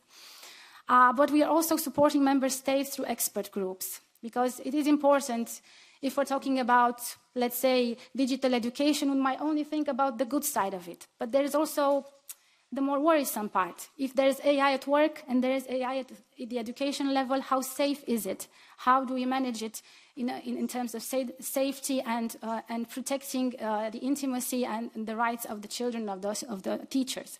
So the expert groups that the European Commission and the services offer are working exactly on guidelines, on standards that will help teachers across Europe, member states, institutions in charge with education, to implement in a safe way, in a useful way, digital training, and also to make use of digital resources in a safe way, but also to stimulate them, to give them models, to integrate them in the curricula. Again, we have programs, we have Erasmus, one great example, not only that, through which we stimulate digital education. But standards are the most important. Diana Riba, Greens IFA. Gracias, Chair. Benvinguda, comisaria. Usted ha reconocido, y para seguir un poco con la pregunta que nos han introducido ahora, usted ha reconocido que la alfabetización digital y mediática, el multilingüismo y también las habilidades de comunicación son esenciales para navegar en esta complejidad que tenemos en este mundo globalizado. Esta conexión que tenemos entre educación, entorno mediático y digital y lenguas nos parece muy relevante. Precisamente hemos tenido un estudio, el STOA, sobre la igualdad lingüística en la era digital, que ha comisionado este Comité de Cultura, que afirma que nos estamos precipitando de facto hacia una política monolingüe, que es el inglés. y que dejaría atrás el 60% de la población europea, especialmente en este ámbito digital. La brecha entre el inglés y todas las otras lenguas que son oficiales en el territorio europeo es enorme en estos momentos en el ámbito digital y mediático. Nos gustaría conocer su visión sobre cómo promover este multilingüismo. Gracias. Great question for someone who learned English just through the digital and television programs. Indeed, we have the ambition in the EU that our population will speak at least two languages besides their native language. And we are indeed failing a bit behind this task and this ambition, but we must not give in on this temptation, let's say, and we have to work with our younger generation and with our students, and in a way to make use of technology, of AI, in terms of making it more attractive for students to have intake of more languages, because there's virtual reality that can do so much for teaching, including for teaching even Latin in the Roman Empire, and even, a language that will connect you with the space where that language is spoken. Especially important for very small, there are no small languages, but for regional languages, which are very important for the identity of those people. So I am a supporter to enhance this part of our European identity, the multilingualism. It is essential to do it. And obviously, I think that the angle we should use is to use our funding and use our policies and guidance to encourage the use of technologies to enhance the intake or the take-up of learning of new languages. This is the way, I think, and not being a victim necessarily of the monolingualism that is happening due to technology. Lisbeth Sommen, EPP. Yes, thank you, Chair. Good afternoon, Ms. Mînzatu. Thank you for this interesting discussion. Mental health. What actions are you planning to improve mental health and well-being of workers to promote healthier workplaces? And do you commit to put forward an EU action plan on mental health? When do you intend to put forward a legislative proposal on the right to disconnect? And what will its main features be? What new and revised occupational exposure limit values are you planning to propose? And what is your position towards the list of prioritized substances by the Advisory Committee on Safety and Health at Work? Moreover, how do you plan to facilitate the everyday lives of especially cross-border workers? And would you agree that regulatory obligations on workers and employers are only a good idea if they are proportional to the goal that we want to achieve? Thank you. Yes, mental health, as mentioned even in my responses previously, is so closely interlinked with platform work, is closely interlinked with the situation of our young generation being very exposed to the new media. So obviously, I think mental health should be holistically treated, on the one side, in terms of the youth and the children's rights, and that is essential, but also in terms of adult support. If we are talking about adults, we are talking obviously about safety and health at the workplace. And there we have, as you know, strong legislation in place. Obviously, legislation needs to adapt. We have advisory committee working on that, but we need to look at the new challenges of the workers in order to be delivering new protections for their health, including their mental health. So while on the Quality Job Initiative, I will clearly look into the psychosocial risk aspect, which is essential, which has been taken up by several of these members of this House. This is only part of the discussion in terms of approaching it. It has to be part of other types of initiatives, as mentioned before. In terms of how I will approach the updating of the rules concerning the safety of workers in face of hazardous substances, again, here we rely on strong legislation, on the advisory committee who is delivering, and on my services to be a bit quicker on the way we update this legislation. So we have received the input from Parliament as well. We have the expertise on table in order to devise ways into which we maybe quickly be able to update our legislation. And this is the commitment that I can make, that in terms of hazardous substances, we will be more efficient and more agile to respond. Nikos Papas, stay left. Καλησπέρα σε όλους. Στις γραπτές σας απαντήσεις αναφέρεστε συχνά στην ανάγκη ενίσχυσης των θετικών, τεχνολογικών και μαθηματικών επιστημών στο πλαίσιο του Ευρωπαϊκού Χώρου Εκπαίδευσης. Αντιθέτως, δεν γίνεται αναφορά στις κοινωνικές και ανθρωπιστικές επιστήμες, των οποίων οι πτυχιούχοι αντιμετωπίζουν προκλήσεις στην επαγγελματική αποκατάσταση λόγω της έλλειψης επαγγελματικών διεξόδων.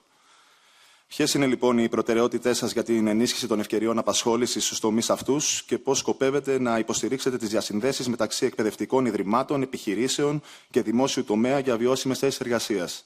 Τέλος, υπάρχει σχέδιο για την αναγνώριση της κοινωνικής και πολιτιστικής αξίας των κοινωνικών και ανθρωπιστικών επιστημών στην αγορά εργασίας της Ευρωπαϊκής Ένωσης? Ευχαριστώ πολύ.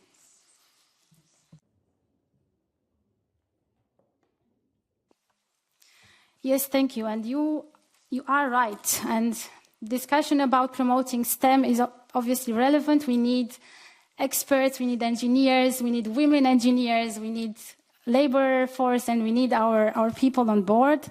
But we cannot ignore the arts part. And that's why I think that a STEAM approach would be much more useful in terms of having an intersectionality, a cross approach when we design curricula, that we are certain that while delivering for science, for technology, for maths, we are also including in that curricula critical thinking and an education for society, societal education, which is clearly needed. And we were talking about learning languages a bit earlier. So this is clearly the approach that I have. I do believe that a strong partnership between the education system, the businesses, the future employers, is very relevant. We have one example, innovative even, the European Institute for Technology, which the European Union is deploying, let's say, the EIT, who is doing this job of connecting through the skills academies, for example, in the green industries, in the battery, the solar, is doing this job of connecting the businesses with their opportunities, their needs, with the education and with the innovation part. So I believe that we have to continue to be a supporter of these types of partnerships. As I've mentioned, beyond that, I think that it is very important that we support the vocational and educational training, which is a component where the business sector is very close to the educational path. And that way, we are sure that we are offering our children, our youth, the best of opportunities when they graduate and they go in society and in the labor market. Marianne Wind, S&D. Thank you. Dear Commissioner-designate, the European Parliament has recently adopted a strong resolution on the mandate of the European Labour Authority, ELA. In which specific areas do you intend to strengthen the Labour Authority to ensure fair labour mobility and support for mobile workers in Europe? According to Principle 5 of the European Pillar of Social Rights, employment relationships that lead to precarious working conditions shall be prevented. Against this background, will you come forward with a proposal on regulating labour market intermediaries and on a limitation of subcontracting chains, which are often used to disguise employment relationships to avoid tax and social security payments, to escape legal responsibilities, and to exploit workers? Such an initiative should complement the necessary introduction of mandatory social criteria in public procurement rules. Yes, thank you. As mentioned, I think we need to take action in terms of mobility. And as I've mentioned, again, I'm committed to work on ELA, the European Labour Authority's mandate, to make it even more efficient, although I think we can see that, although it's a young institution, it's delivering more and more, but the joint inspections need to deliver more in terms of protecting also the third country nationals. I am worried about what is happening with the agency and with the posting of workers. My greatest concern is that we need to have solutions in place for those that are coming from third countries to an entry country, whichever that may be, and then quickly post it to another EU member state where their rights are not respected, their rights are not protected. So the idea is that I will be looking very closely into how we can make sure that, or first see that the current legislation is doing its job, and if more is needed, then take up on that. We'll look into also the subcontracting practices, but also first let's assess what the current legislation is doing, if it's failing in terms of legislation or is not implemented fully in member states. And on public procurement, as I've mentioned in my responses earlier, we need to be balanced. Social criteria are useful, but we also need to make sure that our companies are still agile and being able to invest. So I will have both elements while working with my colleagues in the Commission and the revision of a potential directive, of the directive on the procurement. But yes, be assured that mobility with all these facets are on my table, are among my priorities, as in the speech, as I've mentioned, and they will deliver for Europe. Pál Székeres, PFE. Tisztelt biztos jelölt asszony! Fogyatékos emberként különösen érzékeny vagyok a diszkrimináció minden formájára, és szeretném kérdezni, hogy tesz-e különbséget majd megválasztás esetén a parlamenti képviselők között a politikai véleményük tükrében. A második kérdés, aminál nagyon sokszor elhangzott itt a fogyatékos ügyben, a sorstársam úgy érzik, hogy a háború, a járvány és a migrációs válság okozta új helyzetben kevesebb figyelem és kevesebb támogatás jut nekik. Milyen konkrét stratégiája van a fogyatékosok munkába állásával tekintetben? És még egy dolog, a munkaalapú társadalom, én úgy gondolom, hogy egy alapvető dolog. Előnyben részesíti a foglalkoztatás bővítését, a családi adókedvezményeket, a dolgozó fiataloknál járó szegény adómentességet, és minden ilyen típusú ösztönzést a segélyekkel szemben. Köszönöm szépen!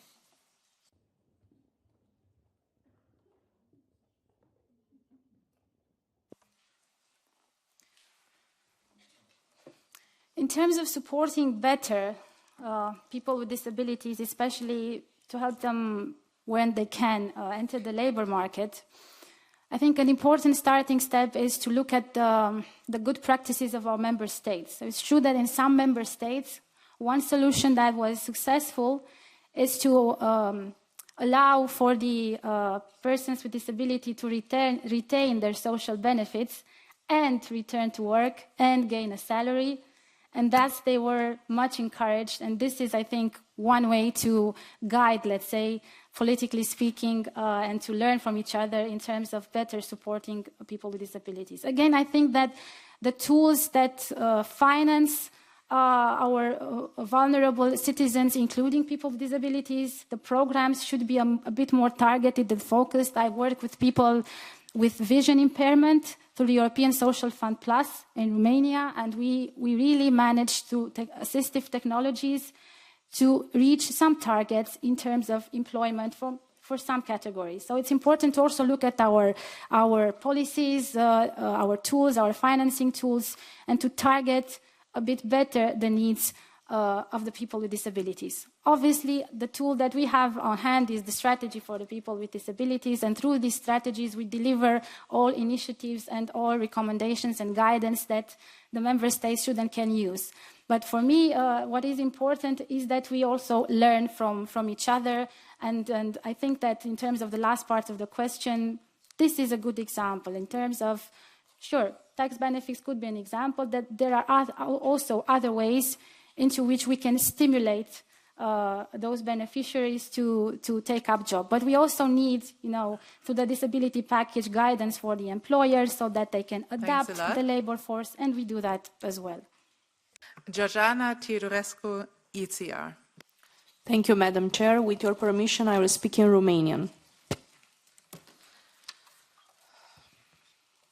Bună ziua!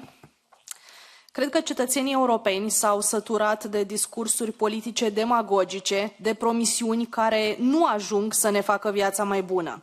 Românii, de exemplu, suferă din cauza sărăciei, a nivelului educațional deficitar, care de multe ori duce la abandon școlar, precum și a imposibilității de a-și asigura un trai decent. Avem nevoie de acțiuni concrete. Așa cum reiese din răspunsurile pe care le-ați trimis în scris, veți fi responsabilă și de Fondul pentru Climat Social, care, din ce înțeleg, va fi implementat din anul 2026, dar care pentru programarea sa se începe munca încă de pe acum. Ne puteți spune cam despre ce sumă este vorba, cine vor fi beneficiarii acestui fond și cum vă veți asigura că acești bani vor sprijini în concret persoanele din cele mai vulnerabile gospodării? Thanks. Mulțumesc, doamna Teodorescu. Fondul Social pentru Climă este strâns legat de sistemul ETS2, de aplicarea din 2027 a principiului poluatorul plătește. Este o alocare generoasă, dar nu spun că suficientă pentru Fondul Social pentru Climă. Ne apropiem de 90 de miliarde de euro, 87 de miliarde de euro, cu o cofinanțare din partea statelor membre de minim 25%, sigur că ele ar putea cofinanța mai mult. Este un tip de instrument pentru care statele membre acum pregătesc un plan de țară cu maniera în care își doresc să cheltuie, să investească acești bani pentru a atenua cel mai bine nevoile celor care vor fi afectați de sărăcie energetică, de sărăcie în transportul, care vor fi vulnerabili la aplicarea acestui principiu poluatorul plătește. Evident, sunt bune practici și intervenții pe care statele membre le pot alege. Ele vor depune planurile până în iunie 2025. Pot alege să dea banii atât sub forma de, de vouchere, de suport, transfer direct financiar către gospodăriile cele mai afectate de prețuri crescute la energie sau la alte servicii, dar pot fi investiți în eficientizarea energetică a blocurilor, a clădirilor, a sediilor de companii. Beneficiarii pot fi atât persoane fizice cât și companiile, care evident și ele trebuie să facă parte din această tranziție climatică. Și sectorul transporturilor va fi afectat și atunci și pentru zona transporturilor vor exista investiții eligibile. Opțiunea este a fiecărui stat membru. Se pot face din aceste fonduri și investiții, să le spunem, sistemice, în sensul de a pune în loc, de a investi în capacități de producere de energie verde, regenerabilă, solară, de a avea capacitate de stocare a energiei verzi. Deci este un fond care pentru România, apropo, înseamnă 6 miliarde de euro, care va sprijini mult, dar e nevoie de suport suplimentar pentru tot ce înseamnă tranziția aceasta verde. Da. Next speaker, Van den Berry, Renew. Thank you very much. Thank you, Commissioner-designate Mînzatu. Thank you for pleading for a skills revolution. It is so necessary. The EU has been working on the skills agenda since 2015, and I wonder what especially vocational trained experts have really noticed of it. I hope we can make results as concrete as possible this mandate. I hope, but we have to put then vocational trained professionals at the heart of our policy. So yes, let's increase the numbers of vocational trained participants in the Erasmus Plus program. And let's invest in the centers of vocational excellence to increase the cooperation between business and educational systems. But most of all, most important of all, can you commit to making skills truly transferable and diplomas of vocational training recognized across Europe by the end of this term? We have more competences than we have in higher education. Let's make a better result than we made for higher education. Thank you. Thank you, Honourable Member, Ms. Vandenberg. The skills portability was put in my mission letter for this exact reason, that it cannot be business as usual, that there have been attempts and we have had some stepping stones and some achievements through the European Year of Skills. We are having on the table the skills agenda, but we need to talk more clearly about portability. And that is the essence and will be the essence or the angle through which I will approach this initiative in the next 5 years. Do I want to deliver in 5 years? Obviously, my intention and my energy is committed to being as fast as possible. But this is the work that we deliver together with you and with the member states and with the social partners as well. And I would be glad also to have a very sectoral approach in terms of, okay, let's support VET for certain specific areas in the beginning where there is an increased need and where we can really show impact and inspire more action. What I can say is that, as I've mentioned in my opening speech, I want to make the European vocational training a bit more stronger, and the European dimension and the degree recognition clearly put in the, let's say, in the front seat. This is the work that we will do together. Cannot commit on delivering by the end of the mandate, but can commit that this would be my ambition, obviously. It is also important to note that we can stimulate a better let's say, intake or better uptake of the vocational and educational training systems, not just through Erasmus, but again, through cohesion policy. We have the RRF. We are investing a lot of money, so we can, in exchange, better, let's say, target our ambitions in terms of also skills portability. Quality assurance will be of the essence. Guidance on the framework of diplomas, we can deliver that as we've delivered for higher education. Princi EPP.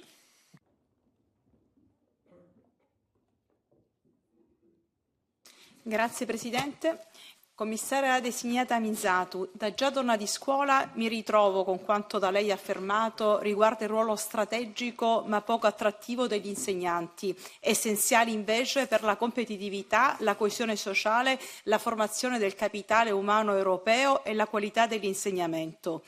Alla luce delle attuali carenze dell'insegnamento, però, dovute ad una classe docente non adeguatamente formata e remunerata, le chiedo di approfondire meglio come intende coinvolgere gli Stati membri per concretizzare l'agenda europea degli insegnanti, per migliorarne la loro credibilità sociale e la loro progressione di carriera.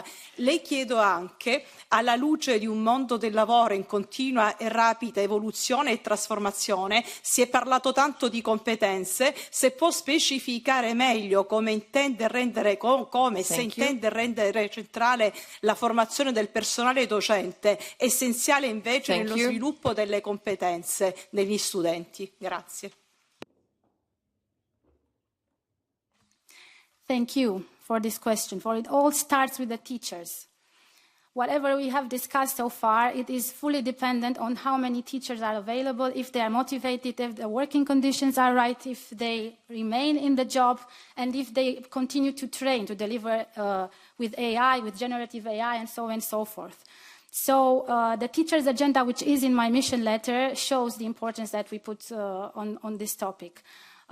Obviously, looking at how we improve the salaries and the working conditions of teachers is something on which we work together with member states.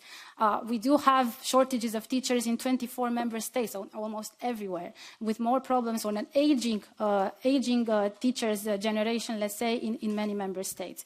The intervention that, or the political commitment that we need to have together is one that is necessary if we want to discuss about competitiveness, about STEM, about better basic skills for our young generation, and about adults that can reskill and upskill. On the one hand, I think that it is important that we not only commit politically with member states, but we as Commission, and you can count on me from this side, use the European semester instrument, use the instruments in which we look at how the policies of member states are aligning in terms of employment. You use the upward social convergence framework in order to also give recommendation and stimulate our member states to invest where it is needed and in the career of the teacher it is needed. True, we have through Erasmus also teachers' academies, tools which we enhance the way that they are being prepared and motivate them, supplemented, but we are talking here about systemic measures, and for those systemic measures we need to be a bit more ambitious. So, important aspect that I will work on very closely with member states and with you. Thank you. Papandreou, SND. So far, so good. I like what I've heard. you get an A+. I'm standing out of the room for a second. For me, we're in the same party, so I like your answers. You seem to know what's happening. I want to continue from the previous question, line of thought. You can't hear me. I'll speak slowly. I want to continue. It's English, actually. I want to continue the line of thought before about the teachers. Most of the focus has been on those who are taught, but the important thing is the teachers, as you point out. And there we have lots of problems. You said there'll be more response to that. The working conditions are very important. And let me add one more new thing of the last 15 years to the working conditions. The teachers, besides competing with bad infrastructure in the schools, besides the energy of young children, they have to compete with iPhones, with smartphones. Some countries are banning them in schools. I think that's something we need to consider, these ideas about how to deal with the new world. Thank you. Thank you. Do you want the kids of Europe not to vote us forever anymore? None of us will ever see daylight. We are all addicted to technology, adults and young generations alike. We must acknowledge that. But yes, I think that we have to flip the way that we look at AI in education. On the one hand, as we mentioned, it's about, potentially addictive to young generations, and they're not paying attention to the classroom, but we can use it to make the classroom, to make the curricula more attractive. That is our challenge. Obviously, now we are discussing about generative AI and how it generates content, and there are a lot of sensitivities, but we have the AI Act, which clearly states that it is high risk when we're discussing about deploying technology in schools. Having that in mind, we are taking care not to be, let's say, to go overboard with using technology. I think we are forced to deploy technologies in education as well, in terms of making education more attractive and the teacher career easier. With the right checks and controls, with the right measures to ensure rights, to protect the teachers, to protect the intimacy, to protect the confidentiality and all these aspects, we need not to avoid what technology could mean for our education. That is the balanced approach. So this is the path that teachers can use also to have better, and for them we have to deploy obviously financing and guidance, the guidance that is already provided by some experts in our services and commission in terms of trustworthy AI in education. That we have to take AI on board and technology on board, but put in place safety and rules that protect. This is the only way forward. Μελέτη EPP. Ευχαριστώ κυρία Πρόεδρε, κυρία Υποψήφια Επίτροπε. Θα ήθελα σας παρακαλώ να μου πείτε πώς σκοπεύετε να αντιμετωπίσετε τις σημερινές προκλήσεις του ανθρώπινου δυναμικού, της υγειονομικής περίθαλψης στην Ευρώπη και τις επίγουσες ελλείψεις εργατικού δυναμικού σε επαγγέλματα υγείας. Δεσμεύεστε να συνεργαστείτε με τον Υποψήφιο Επίτροπο για την Υγεία για την εκπόνηση ενός σχεδίου σε επίπεδο Ευρωπαϊκής Ένωσης για την κρίση του ανθρώπινου δυναμικού στον τομέα της υγείας. Ενός σχεδίου που να περιλαμβάνει συγκεκριμένους στόχους, σημεία αναφοράς, μέτρα και χρηματοδότηση για την αντιμετώπιση του συγκεκριμένου προβλήματος αλλά και του brain drain. Και εφόσον λοιπόν το πρόβλημα του brain drain απευθύνεται κυρίως σε νέους, θα ήθελα να μου πείτε ποιες πολιτικές και ποιους πόρους θα μπορούσατε να χρησιμοποιήσετε για την τόνωση της απασχόλησης των νέων. Και αν αυτά τα μέτρα θα μπορούσαν να αφορούν και σε γυναίκες, από τη στιγμή που οι γυναίκες αποτελούν μεγάλο μέρος του δυναμικού, του υγειονομικού προσωπικού. Thank you. In terms of preparedness, there are certain workforce sectors that are critical. Healthcare, teachers, carers. And so the healthcare sector is, and the healthcare workers, I look at what we need to do for them, even from that perspective, that it is important and essential that we deliver. We have to deliver on multiple levels. Obviously, I will work with the Commissioner for Preparedness because the preparedness side is of such importance since COVID has shown that to us, but in terms of strategic autonomy as well. So we have to look in terms of how we help them have their diplomas, degrees, skills, better recognized, although they are automatically on the automatic recognition procedure, but to support them in this aspect as well. I think we have to invest in their training. And again, European Social Fund Plus is investing in skills. In some countries, mine included, where I come from, we invested on an operational health program deeply, ESF money for skills. We can do that. That is really essential. And obviously, I think that we should use the concept of the European University Alliances in order to somehow balance the brain drain. This, for me, is essential. In order that some of the alliances, some of the universities could tackle closer the idea of training or our priorities for training in the health sector with all that technology can offer, with all the newest, responses in terms of health. And with the university alliances, I think that we offer our potential healthcare workers the opportunity to train in the best universities, but still remain in those countries and work, or at any rate have a more balanced distribution of healthcare workers across the member states. So beyond skills recognition and investment in these workers, I think the European University Alliances targeted on medical could be an interesting point and I will work on it. Next is Zaharia from the non-attached. Thank you. I will speak in Greek. Κυρία Μινζάτου, οι δείκτες της Ευρωπαϊκής Ένωσης εξαρτώνται από τις επιδόσεις των κρατών μελών, γι' αυτό η Επιτροπή, σε συνεργασία με το Ευρωκοινοβούλιο, θα πρέπει να καθιερώσει ομοιόμορφα πρότυπα μέσω κανονισμών. Η Ελλάδα έχει καταργήσει από το 2012 τις ελεύθερες συλλογικές διαπραγματεύσεις και ο κατώτατος μισθός καθορίζεται με απόφαση του Υπουργού, παραβλέποντας την Ευρωπαϊκή Οδηγία για επαρκείς κατώτατους μισθούς. Ποια είναι η γνώμη σας για την ουσιαστική συμμετοχή των εργαζομένων και των αντιπροσώπων τους στις συλλογικές διαπραγματεύσεις, δεδομένου ότι το δικαίωμά τους στην ενημέρωση, διαβούλευση και συμμετοχή αναφέρεται στις απαντήσεις σας, αλλά δεν αναφέρεται ως προϋπόθεση ή συνένεσή τους στην υπογραφή της συλλογικής σύμβασης? Και πώς θα παρέμβετε στην Ελλάδα που καταστρατηγεί την Ευρωπαϊκή Οδηγία? Επιπλέον, η Ελλάδα έχει καταργήσει το 8ωρο πενθήμερο και την Κυριακή αργία, επιβάλλοντας 11ωρη εξαήμερη εργασία, με αποτέλεσμα οι εργαζόμενοι να στερούνται ελεύθερου χρόνου, ισορροπίας οικογενειακής και επαγγελματικής ζωής, ξεκούρασης, με επιπτώσεις στην ευημερία τους. Τι θα κάνετε γι' αυτό? Thank you. So, through the Minimum Wage Directive, the European Union offers alternatives, offers models of intervention that best suit the economic and labor market realities of each member state. And while collective bargaining is obviously the goal that is clearly set in the directive in terms of offering the best support and the best resources to workers, the minimum wage, adequate minimum wage, is also a very efficient tool that protects workers.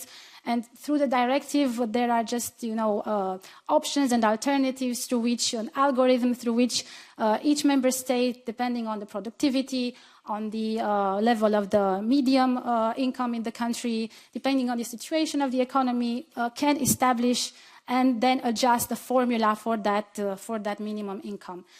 That is the role of a directive, and that is the intervention that the Commission has provided in terms of offering options for member states, but also making sure that those member states protect their workers and protect their income. So in terms of the duration of work, we have legislation in place, legislation that stipulates how the workers are protected in terms of minimum duration. There is a change in the world of work. Many countries experiment with longer or shorter working weeks. They are all responses to the changing and shifting realities of the way in which we work and in which the generations now and the future generations wish to be engaged in the world of work. The essence is that we have the right protections in place for the time that is worked, in terms of working conditions, in terms of fair remuneration, and for that we have the minimum wage, adequate minimum wage income, and other directives to ensure that. Vishek, Patriots. Thank you, Madam Chair. Madam Commissioner Designate, in your opening remarks, you said that the Erasmus Plus is a key example of what Europe does best. Then, as an answer to your colleague's question, you said that you intend to do more and finance more the vulnerables. My question is about a particular vulnerable group, Due to the political disputes between the European Commission and the Hungarian government, a significant part of the Erasmus Plus funds were blocked, resulting in more than 10,000 Hungarian university students being excluded from the program. After Mrs. von der Leyen's speech in Strasbourg in connection with the Hungarian presidency presidency program, we can clearly say that the debate between Brussels and Budapest is not professional, but of a political and ideological nature. Whereas the European Commission seems to treat Hungarian students as collateral damage in this political blackmailing. By applying the principle of collective culpability and discrimination on national grounds simply for being Hungarian raises serious concerns. How do you plan to solve this situation? Thank you. Thank you. Europe wants its Hungarian students back on track, and for that I am pleading with Hungary and inviting you to solve those legal issues that have shown that you are not committed to all the European values that join us together in this union. We are financing and we are supporting and delivering policies throughout our Europe, but obviously it is of the essence that we commit and stay strong by our shared values. Academic freedom, academic independence, the autonomy of that is essential. So whether Hungary is able, it's on its doorstep, whether Hungary is able to solve the problems that it, or the breach into which it is concerning the public trust universities, let's say, and then it will allow for the flow of money to return and for the students to get this mobility opportunity. It is up to you, and I wish and I hope that the Hungarian government really understands that. Otherwise, I'm happy that Erasmus money for Hungary is in Hungary and that the resources have been redirected to vocational and educational training according to the desires of and the priorities of the Hungarian people. But what is essential for us is that we stay strong by our common values. And if we stay strong, then no one will have to get hurt, especially not the young generation.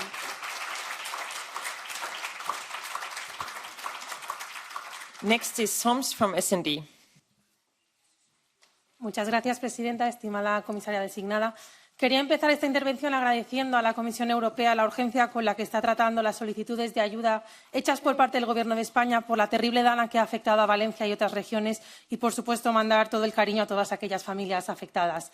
Sobre la Estrategia Europea de Lucha contra la Pobreza, su contribución al Plan Europeo de Vivienda Asequible y viendo los datos de Eurostat que muestran que los precios de la vivienda en la Unión Europea han aumentado un 48% de media en menos de 10 años y más del 100% en algunos Estados miembros, quería preguntarle sobre qué iniciativas legislativas tiene previstas en relación con la estrategia contra la pobreza y el plan de vivienda y si contemplan medidas específicas con respecto a las mujeres, a las personas jóvenes y a personas en situaciones de vulnerabilidad en este contexto. También cómo va a abordar la necesidad de garantizar una vivienda digna para los hogares de ingresos bajos y medios y erradicar el sinhogarismo. Y, finalmente, y en relación con la garantía infantil europea, como sabe, este Parlamento ha estado pidiendo un presupuesto específico de al menos 20.000 millones de euros y quería saber si tiene la intención de reforzarla mediante esta financiación. Muchas gracias. So just be aware that I've heard 80% of the question in Spanish. The translation did not work. What I want to take from your question, that is of the essence, and thank you for giving me this opportunity, is that we need to connect the first ever European affordable housing plan with our anti-poverty strategy. Because there's a lot of discussion, and it is correct that we need to have an anti-poverty strategy that addresses the raise of the prices, the increase of prices, even for categories that are now at the extreme poverty. But let's face it, for me at least, the important aspect will be to make sure that we offer solutions in terms of investment, in terms of funding, public, private, state aid, and all kinds of models that we'll put forward that, first of all, tackle those that are more in need. the young generation, for me, it's important. We have to send this message that our affordable housing plan and our strategy against poverty will first and foremost look at the young generation, at their need for housing. This is essential. We need to tackle homelessness. This is also of the essence. We need to tackle the needs of people with disabilities. So this interconnection is essential. So thank you for giving me this opportunity to send this message. I will work with the Commissioner in charge on energy and housing in terms of the best tools, policies. I'm not calling them legislation. I think here it's more about funding, but obviously there will be probably discussions about changing state aid rules, as you know, as it's been in the guidelines, political guidelines of President von der Leyen. We need to do more in terms of housing. In terms of child guarantee, we have some 9 billion euros spent now. Some member states who have the poverty level of children above the European average do have to earmark 5% of the ESF plus money. I want to strengthen the child guarantee. I will not commit now to an amount, but we need to get money from more resources, because having meals for children means resources from more places than just the ESF. Sabine Verheyen, EPP. Thank you very much, Commissioner-designated Mînzatu. The promotion of our culture and cultural heritage is also part of your mission letter. Recent national media reports claim that after having been county councillor of the Brasov county and the day before you took office as deputy prefect of the same county, you bought a house that is a historical monument in the center of Brasov. Later on, you extended the house, doubling the size without any of the legal permits required. Can you confirm that you extended the house without the legally required building permits and authorization from the Romanian Ministry of Culture, as the ministry confirmed according to the media reports? With this in mind, how do you see your future role as Executive Vice President of the European Commission, also responsible for culture, which includes also the protection of our cultural heritage? How do you value the legislation and promotion of the protection of cultural heritage? Thank you for this question. These are the facts. I have bought a 60-meter square house in which I was born, in which my family had lived as a tenant since 1974. So 50 years ago, my mother rented this social house, 60 square meters. A house that was owned by the state during the communist regime with no paperwork in order. A house that was never a historic monument. My mother is 90. The house was built during my mother's time. I have, from the Ministry of Culture, official paperwork from 2011 and from this Monday, yesterday, attesting that the house is not a historic monument. It was built in 1949. Again, yes, we extended it because it was 60 meters. I was sleeping with my mother. I slept with my mother in the same bed until I was 17. And my father in the kitchen. We did extend it after I bought it in 2009, because that's why we bought it. It wasn't a historic monument, but we bought it in order to modernize it, to have good conditions. We were talking about housing. We had a leaky roof. We didn't have hot water. So obviously, we did submit for permits in the city hall, Certificat de Urbanism, as it is called in Romania. But indeed, we only finished the procedure after the extended version of the house was in 2011 was finished. We entered into full legality. We paid taxes. We are in the registry from 2013. It was in my declaration of assets always. This is my statement on what the situation had been at that point. But just to make it very clear, this building is not a historic monument. It is a 60-meter house in which my family lived and I lived until I was 32. Now it's 110. We have 3 bedrooms. And we have the paperwork from the Ministry of Culture that attests that it is not.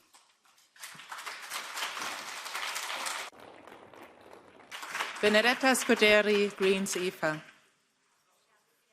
Commissaria designata, ho ascoltato con piacere le sue risposte sull'importanza del programma Erasmus, sulla necessità della transizione delle competenze, sul diritto di restare e in generale apprezzo molto la sua volontà di mettere i giovani al centro di tutte le politiche del suo portfolio. Dobbiamo però riconoscere che l'accesso al lavoro non è ugualmente garantito per tutti i giovani.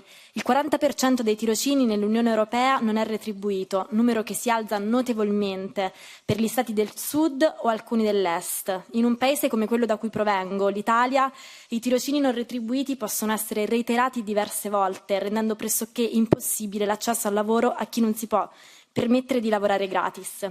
Questo Parlamento ha richiesto di mettere fine a questa pratica, eppure la proposta formulata dalla precedente Commissione è stata insoddisfacente. La mia domanda è: lei è d'accordo sulla necessità di mettere fine ai tirocini non retribuiti a livello europeo, così da permettere uguali diritti e opportunità e garantire effettivamente il diritto a restare? Ha intenzione di lavorare su questo fronte e se sì, come pensa di farlo? Thank you. Yes, I intend to work on the quality traineeships proposal, work with you, and I'm looking forward to delivering together for the traineeships are, I think, one of the best ways for our younger generation to enter into the labor market, but they should not be abused and they should not be exploited in this sense. So obviously, following the call that has been done by this House and your work, and I really appreciate it. Now we have a proposal on the table. It is a proposal that is still at which work is still being is performed. I think we need to look carefully at different sectors, situation in different member states.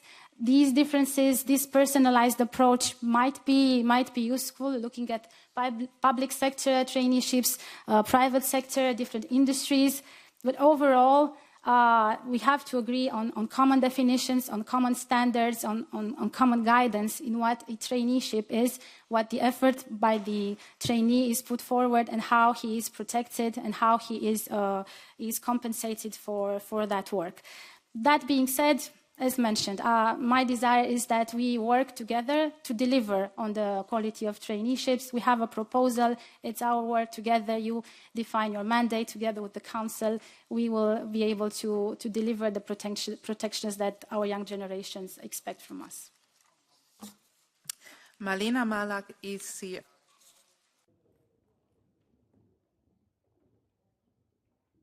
W tytule pani portfolio znajdują się ludzie, a przewodnicząca von der Leyen wśród pani zadań wymieniła solidarność międzypokoleniową.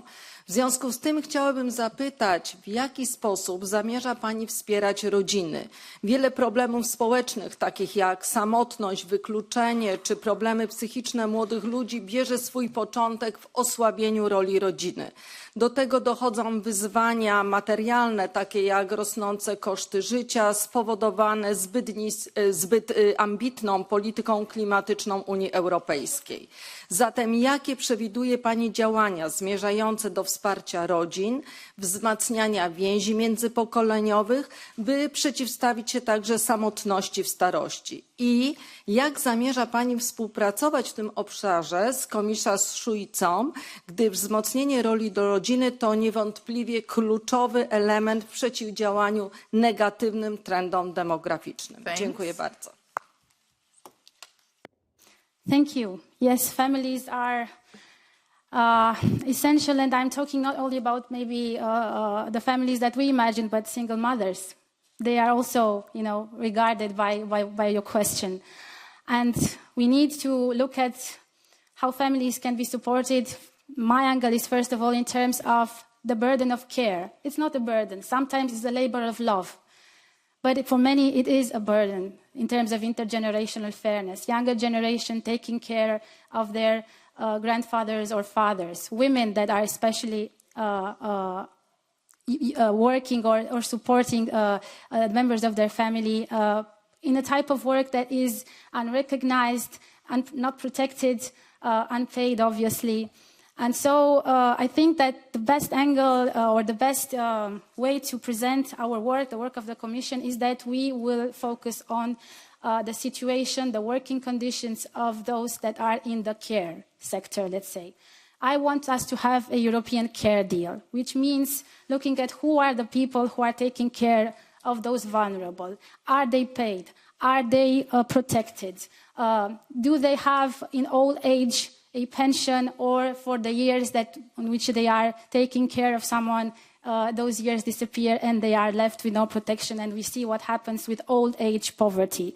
Talking about old age poverty, it's essential to again admit this gap between the pensions of women and the pensions of men. Almost 30% poorer the women earning pensions, receiving pensions than the men. Poverty is striking them ever more. So this is one aspect of work that I will focus on. In terms of energy poverty, I want to tackle families and households to the Social Climate Fund. I've mentioned earlier that we can use it to offer subsidies to those that are affected by poverty and have them in the European anti-poverty strategy clearly individualized. Risto Petrov, Renew. Thank you, Madam Chair. I'll speak in Bulgarian.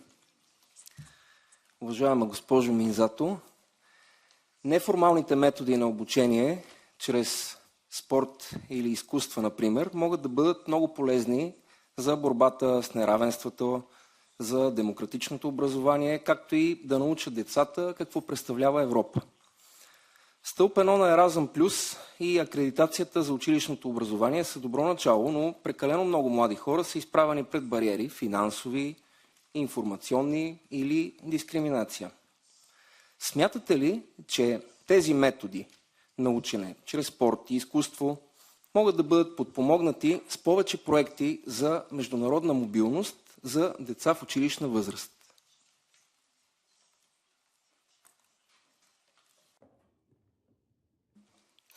Obviously, yes, interesting question about mobilities for young children. We are talking a lot about Erasmus and what it is doing in terms of mobility, especially for students and for the VET students.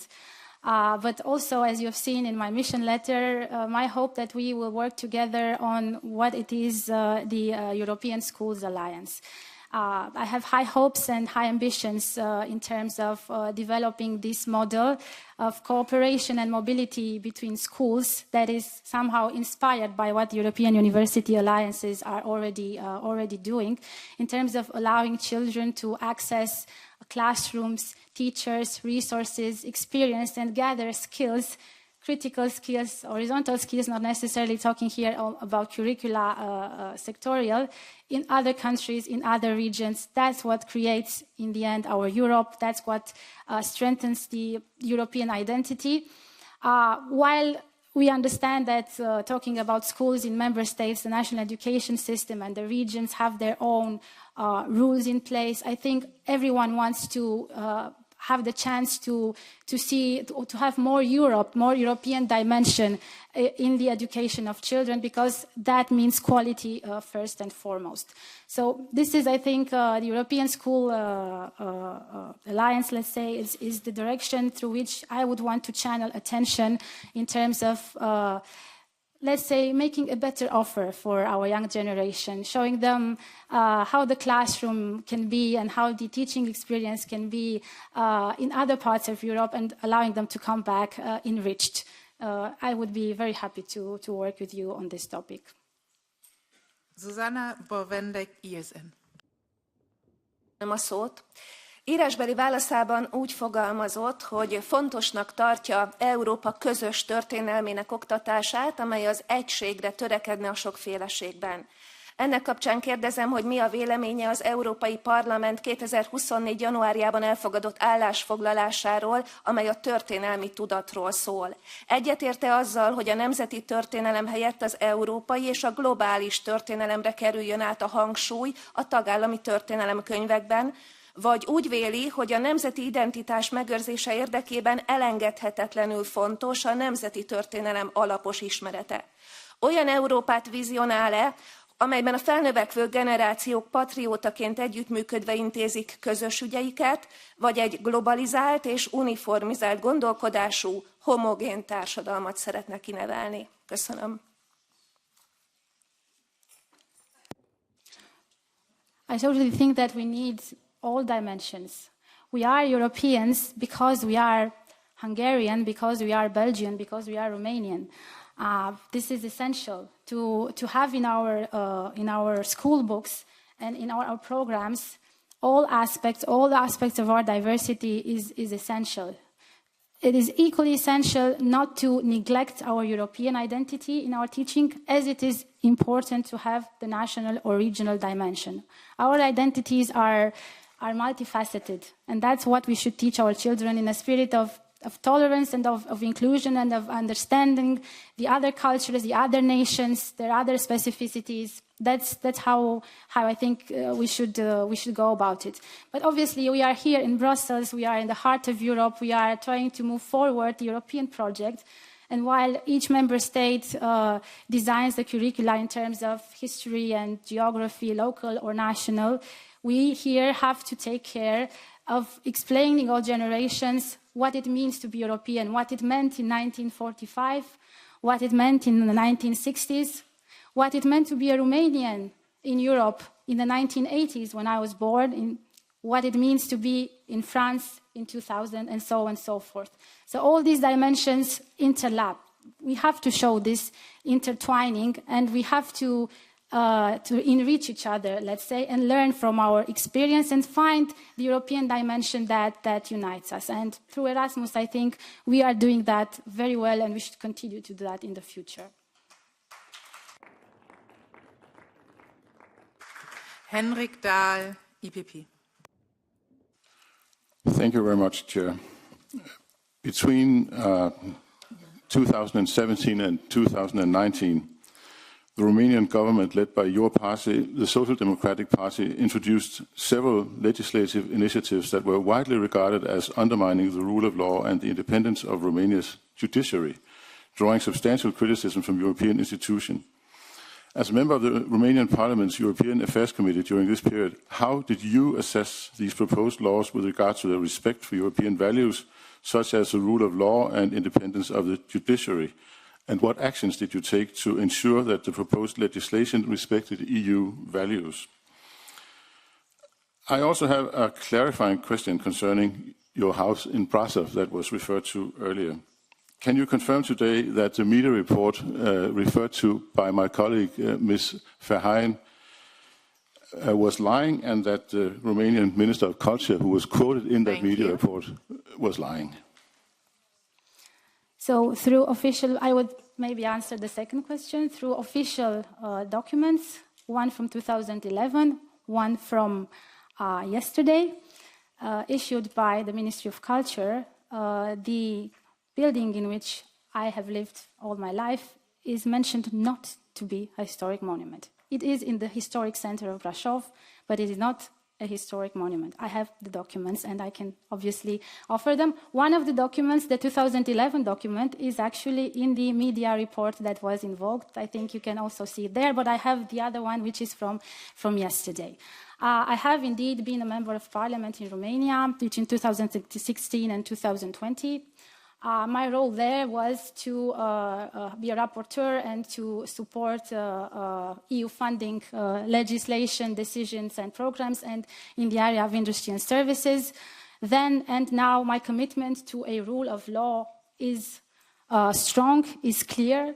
Obviously inside the same party, inside the same parliament, inside the same political group, you can have different opinions, you can have different positions. I was not in position to determine the direction of the whole party. I was responsible for my own votes and actions, obviously. But I have always been a supporter of EU values, and rule of law is obviously one of the most important. We work with it every day in terms of EU funding, and so it's part of, let's say, my mission letter even before coming here. This is the short answer that I could offer. My track record, obviously, is for you to analyze in more depth, if you wish so. Özlem Demirel, The Left. Dankeschön, Frau Vorsitzende. Ich werde auf Deutsch reden. Ich hätte eine Anmerkung vorweg. Und zwar ist das historisch so das erste Mal, dass wir in der Institution EU keine Kommissarin haben für Arbeit und Soziales, aber einen Verteidigungskommissar. Und im Portfolio auch von Frau von der Leyen steht sehr viel über die Wettbewerbsfähigkeit, die Interessen der Konzerne im Moment, aber wenig auch in Ihren Reden über soziale Belange und die Rechte der Arbeitnehmerinnen. Ich sage vorweg, für uns als Linke ist das genau die entscheidende Frage. Und Sie haben zu Recht gesagt, dass die Zeiten geprägt sind von Unsicherheit, Armut steigt, steigende Ungerechtigkeit. Sie sind für das Thema zuständig, sagen, dass Sie uns eine Armutsbekämpfungsstrategie vorlegen wollen. Ich möchte es aber ganz konkret wissen, wollen Sie eine Richtlinie für ein Mindesteinkommen in dieser Legislaturperiode voranbringen?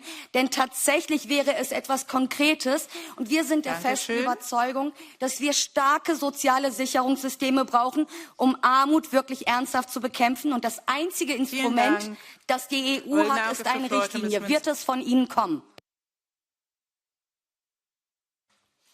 It is clear that at EU level, the solution of protecting through a minimum income is strongly considered because we have a recommendation on a minimum income and we are looking and assessing how member states are or are not implementing it.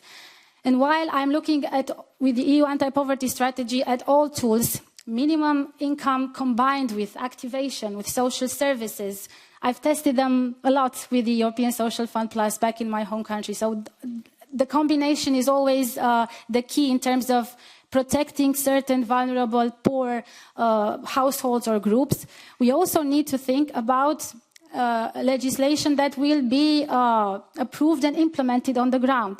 So we have a strong signal, or we have a clear political signal about the commitment to deliver on a legislative level from how the recommendation is implemented. That's how I want to start. As I mentioned in a previous question, I look at the recommendation and I see the member states that are slow performers, that are not using the minimum income tool.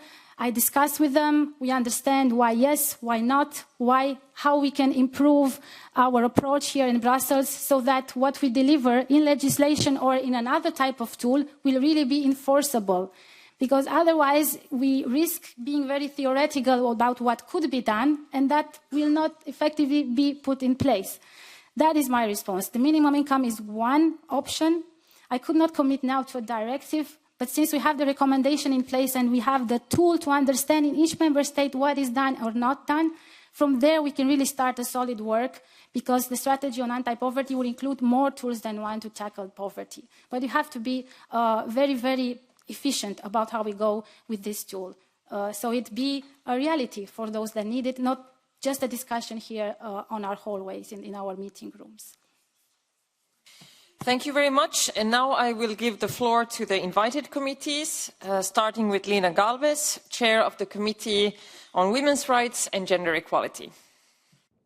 Thank you, Chair, and thank you, Designated Vice President, for your presentation. So I'm really very glad to hear that you said at the very beginning that gender equality will be at the core of your work. As you know, women are underrepresented in many well-paid and well-considered jobs, especially green and digital transitions. So which specific actions will you make to have more women in those sectors? Obviously, it will be good also to have more men in care and education sectors in order to reduce gender labor segregation based on stereotypes. You have mentioned social conditionality in funds. Will you include any gender conditionality? Also, what measures do you propose to close the remaining gender pay gap? How you will monitor the implementation of the Pay Transparency Directive, or how you will include in new legislation like the right to disconnect or the artificial intelligence, and just the current strategy, if you could tell us how it's going to reduce gender inequality. Thank you very much. Thank you, and this is a correct question. The gender dimension is at home in many of our policies, and my work will not only be about Equality Jobs Initiative, and that's it, but ensuring that while we create jobs in the solar, in the renewables industry, we make sure that there are opportunities there as well for equal opportunities for men and women. So we will have this gender dimension in all the policies that we deploy. This is my desire. This is the way to go forward. It's not only about the Green Job Initiative.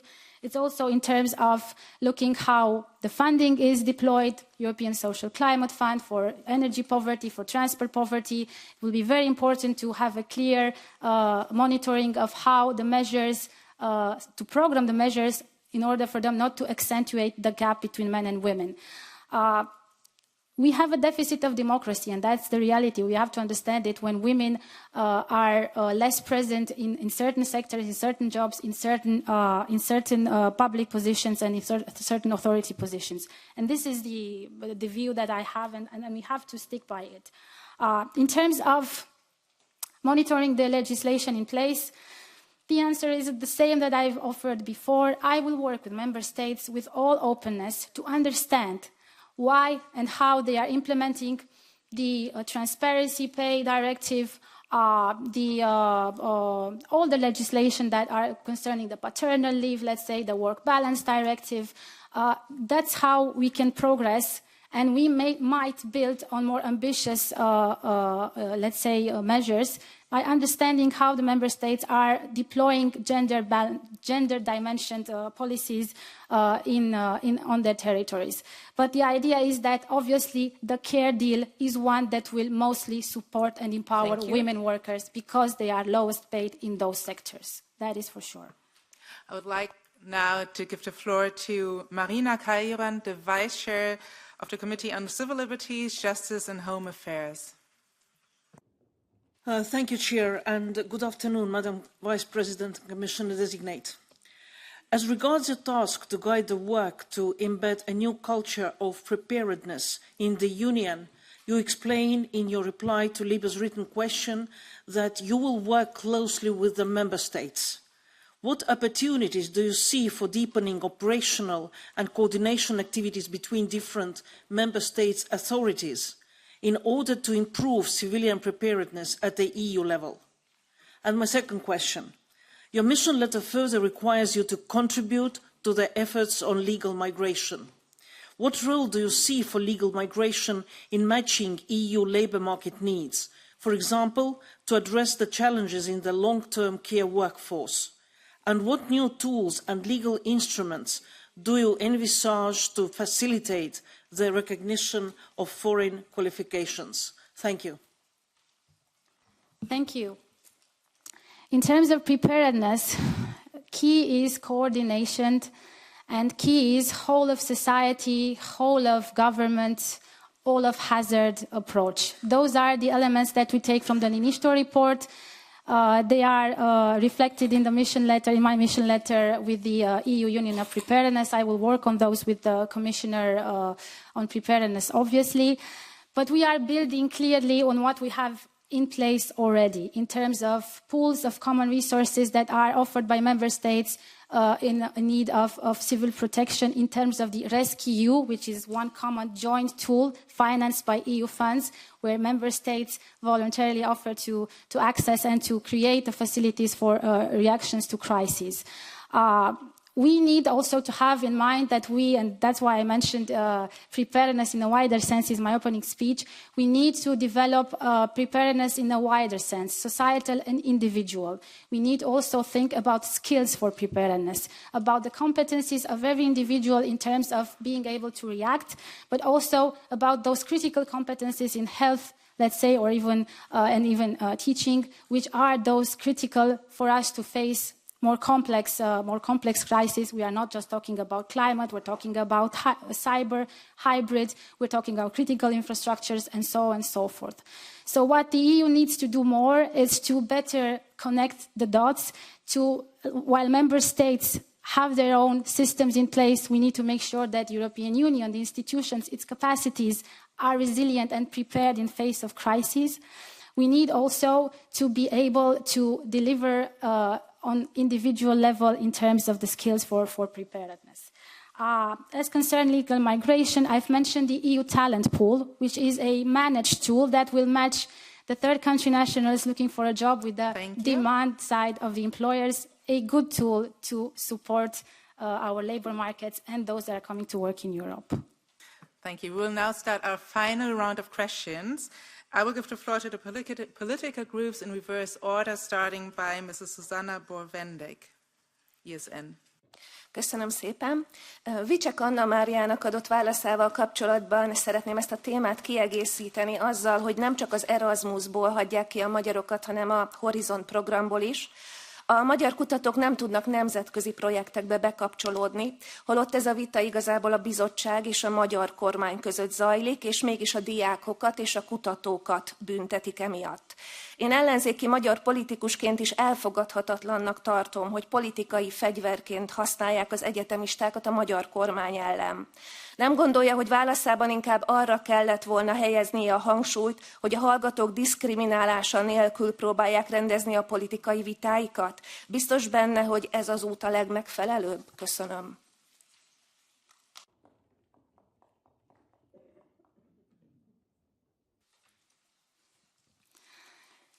Yes, thank you. Together in the European Union, we respect our legislation, our regulations, for example, our financial regulations, which stipulate very clearly under which condition the programs that are funded by EU taxpayers' money are deployed in a certain member state. And those rules and those values are there very clearly known and stipulated by each beneficiary member state. It's the responsibility of each member state to simply respect those rules and those values in order to continue to benefit from the programs and from the resources that, again, is being fueled by EU taxpayers' money. First and foremost, as I've mentioned, we are a union of values. If we compromise on one value just for a minute, then we compromise on everything. So while, as Vice President for People, Skills and Preparedness, my wish and desire is that throughout the EU we have as many beneficiaries and as strongly supported by all our instruments, Erasmus, Horizon, and all others, the essence, however, is that the union that we share is a strong one and is one of strong democratic values. And this is where the ball is, again, inside the courtyard of the Hungarian government, and I'm sure it can be, swiftly resolved if they just remember where they are inside this European Union. João Oliveira de Left. Obrigado, Presidente. Senhora Mînzatu, fez várias referências concretas à educação e formação dos trabalhadores, qualificações profissionais, mobilidade laboral. A pergunta que lhe faço é, e a melhoria das condições de vida dos trabalhadores nos seus países? Que compromissos concretos assume com o apoio a políticas nacionais de aumento geral dos salários e não apenas de aumento do salário mínimo, de valorização das carreiras e profissões, de valorização da contratação coletiva? Falou-nos também do direito a desligar. Esta questão é muitas vezes tratada como se fosse uma realidade nova, como se não existissem já hoje regras sobre a organização do tempo de trabalho e com limites aos horários de trabalho semanais e diários. A pergunta que lhe faço é que medidas vai tomar para apoiar políticas de regulação dos horários de trabalho e de controle e fiscalização das regras que já hoje existem. Sobre a pobreza, pergunto-lhe se vai manter a meta do Plano de Ação do Pilar Europeu dos Direitos Sociais de 2021, que deixa pelo menos 78 milhões de pessoas na pobreza. Obrigado, Presidente. Thank you. In terms of how the EU is supporting the working conditions of workers, let's just look at the directive for platform workers, where what has been delivered is fantastic. The protections for those that were not protected, those that were considered self-employed or so on and so forth are very important. And this is an example of what we are already doing, and my job will also be to guard the EU legislation implementation to make sure that the EU adequate minimum minimum wage directive and that the platform workers directive, for example, are adequately implemented in due time in all member states. That is how we can translate our work here, the directives in this case, into concrete protections for our workers. I also have the role to look at how the models of work are changing, and in terms of duration of work, if the current directives regulating work duration and are still relevant, and what we need to do more or better in order to adjust to the new models. But again, let us not think that because we've adopted a work-life balance directive, or gender transparency pay directive, an adequate minimum wage directive, the problem has been solved. It has not. It has to be transposed into national legislation, and then the citizens feel the concrete results of our work. And in terms of our Porto goals for the pillar of social rights, for European pillar of social rights on poverty, we are doing the worst. And that is the reality. Growing employment, but decreasing worse on poverty. What does that mean? Maybe in-work poverty, first of all, something that we need to tackle. That's why we do the anti-poverty strategy. We need to resource to target more money towards fighting poverty and homelessness. This is how we need to react. Katrin Langsiepen, Greens Eva. Yes, Madam Designate Commissioner. My group is proud to have put the End Homelessness by 2030 goal on the map, and here I have 3 questions. Will you ensure that homelessness will be a specific priority in the anti-poverty strategy, and will the MFF earmark funding to take action in relation to it? Second, how will the European platform on combating homelessness be included in the new action plan to deliver on the European Pillar of Social Rights, and will it have a dedicated budget? And last question, will you guarantee that some of the investments planned under the affordable housing plan will go towards housing homeless people, for example, by scaling up the Housing First principle in Europe? Thank you. Thank you, Ms. Langespin. So, for some questions, I cannot commit, so I will start with what I will support with all my dedication, that in the new European Affordable House Plan, which is steered by my colleague, Commissioner for Energy and Housing, we will have a dedicated and strong chapter on homelessness, because I've mentioned it.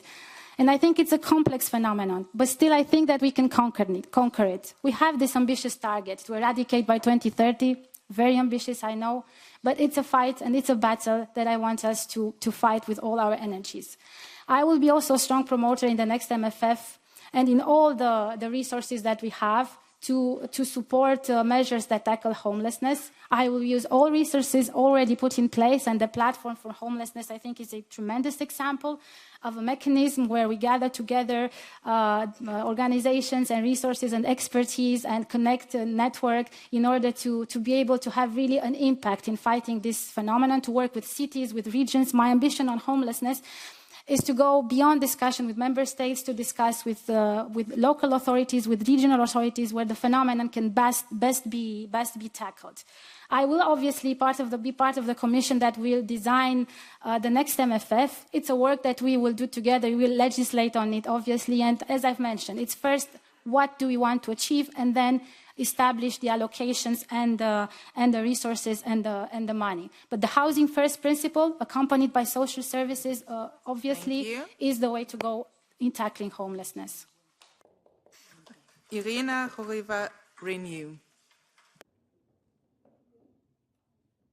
Dear Commissioner Designate, a few very concrete questions. Some of them are maybe repeating a little bit, but they are important.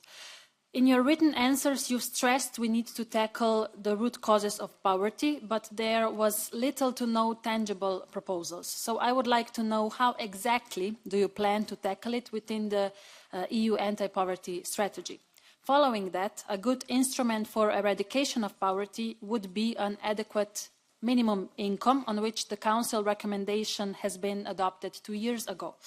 Will you commit to proposing a binding EU instrument to ensure adequate minimum income levels?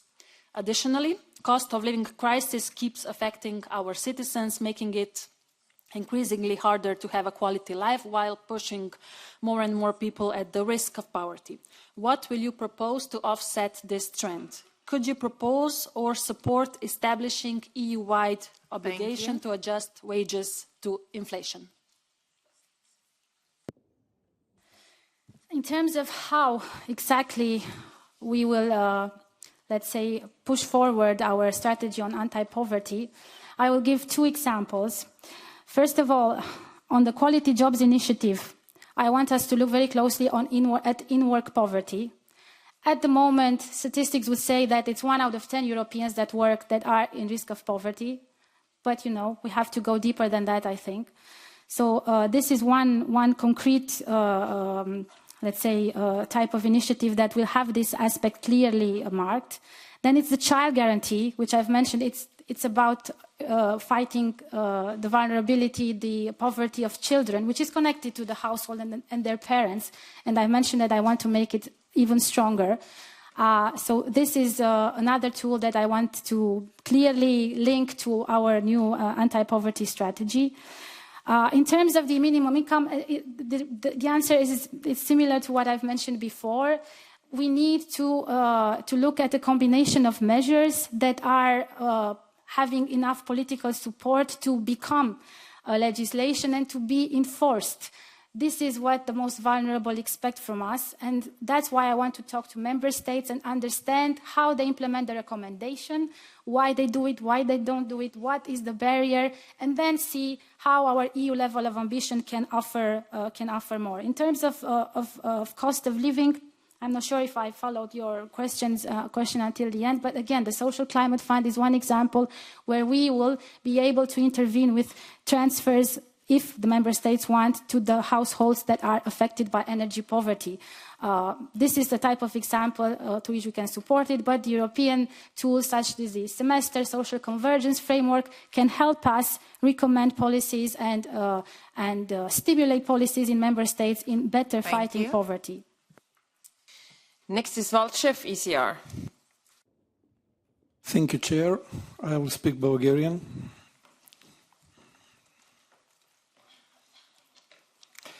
Госпожо Мînzatu, когато говорим за достъп до програми като Erasmus+, аз разбирам достъпа като възможност всички да участват равноправно, без да се създават изкуствени бариери. Според мен, истинският процес на приобщаване не може да бъде постигнат чрез налагане на квоти, които всъщност могат да ограничат достъпа на определени групи и да не отговарят на нуждите на всички социални и географски общности. Квотите звучат като връщане в миналото и в комунизма. Съгласни ли сте? С оглед на това, че във вашето портфолио попада предложението за новата програма Erasmus+, а в портфолиото на Владис Домбровскис предложението за изпълнение и опростяване на регулации, какви конкретни мерки в общо сътрудничество може да предприемете за лесен и равноправен достъп за всеки европейски гражданин без бюрократични пречки?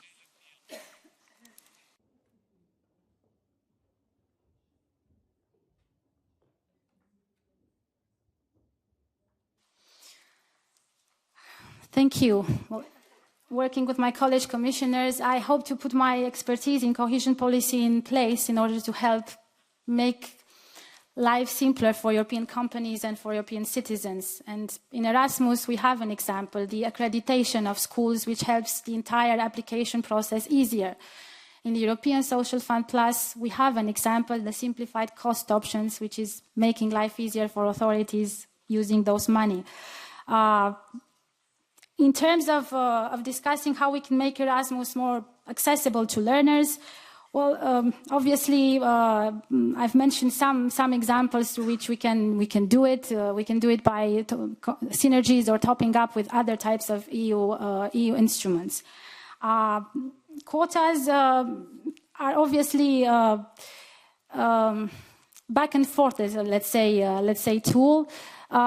Because you need to be dynamic, you need to be connected with the response of the beneficiaries when you reserve a certain allocation, when you say that you will earmark this for that. this is a very delicate decision into which you have to factor in many, many aspects.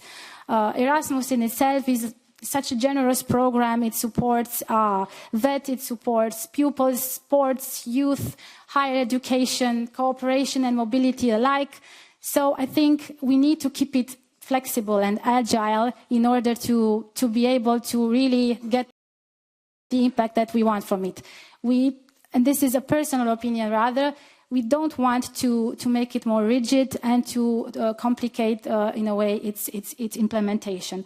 But we should be open, again, to see that if we haven't been able to become more ambitious on a certain target, like vulnerable beneficiaries, what's not worked has to be changed. This I agree.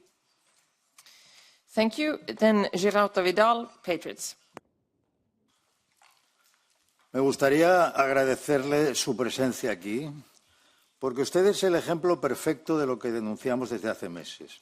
Populares y socialistas son lo mismo, votan lo mismo, creen en lo mismo y seleccionan a las mismas personas. Usted no iba a ser la comisaria europea responsable de empleo. Su compañero Víctor Negrescu, socialista, era el elegido. Pero populares y socialistas llegaron a un acuerdo para eliminarle, y todo porque él no era una mujer. Dejémonos de hipocresías. No es nada personal, pero señora Mînzatu, populares y socialistas le eligen a usted por cuota y tendrá que explicar por qué alguien obtiene un puesto tal, un trabajo tal, mediante una cuota.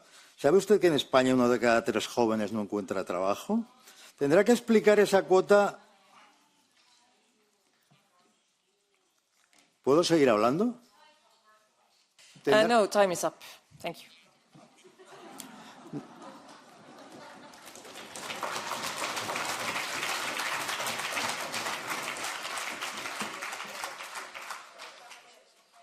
No.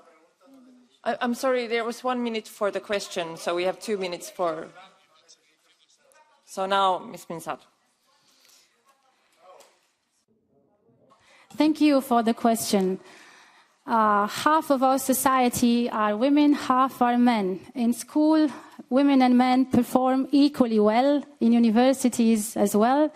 Once they are in the labor market, once we are discussing about public positions, the women disappear.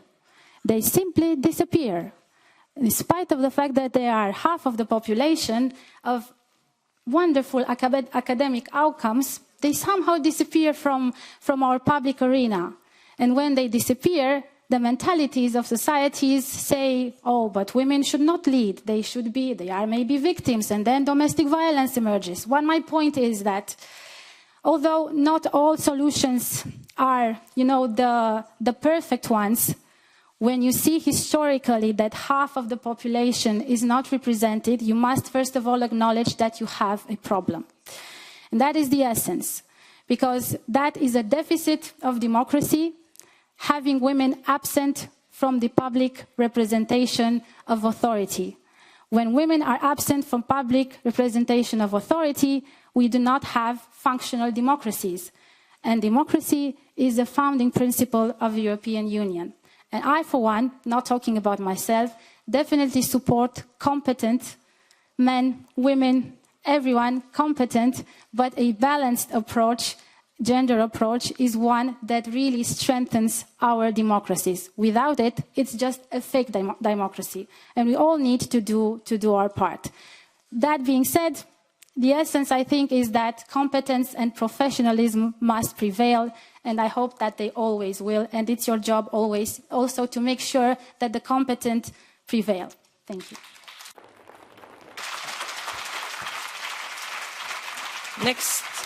Next speaker is Heide from the SD.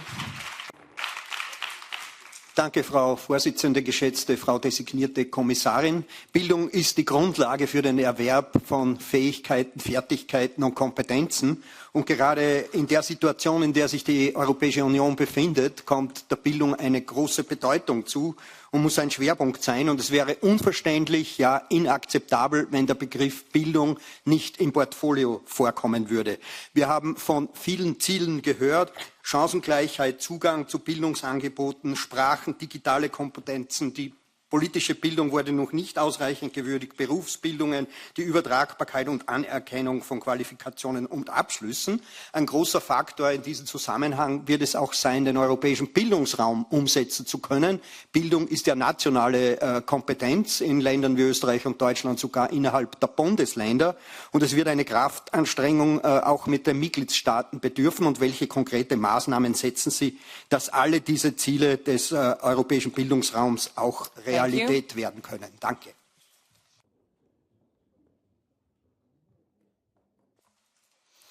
Thank you. Well, the European education area is the acknowledgement and the political commitment from member states and alike that we can obtain more through the European dimension, that beyond what is already done inside the member states' competencies, we need also the European dimension. We need the fruits of cooperation, of mobility, the skills that are produced, the exposure, the learning for democracy.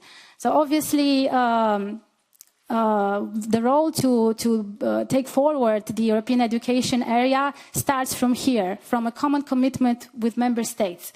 That having been said, we already have strong tools that can help us move forward. And I have mentioned the European University Alliances because I think that they are the blueprint for the education of the future. They are the kind of experience that a student in Europe, no matter that he is in Poland or he is in Sweden, in Finland or in Belgium or in Italy, will be able to have from his own home, from his own campus, the ability to access campuses, teachers, professors, libraries, curricula and training programs inside the concept of a European university. This is done in steps that mean that we have to take on board institutions, a quality framework for education in each member state, discussing with all the academic institutions as well. We are financing, we are supporting them through Erasmus. We are guiding the work in terms of designing the standards for a joint degree. This is the kind of work that needs to be done to enhance our common European education area.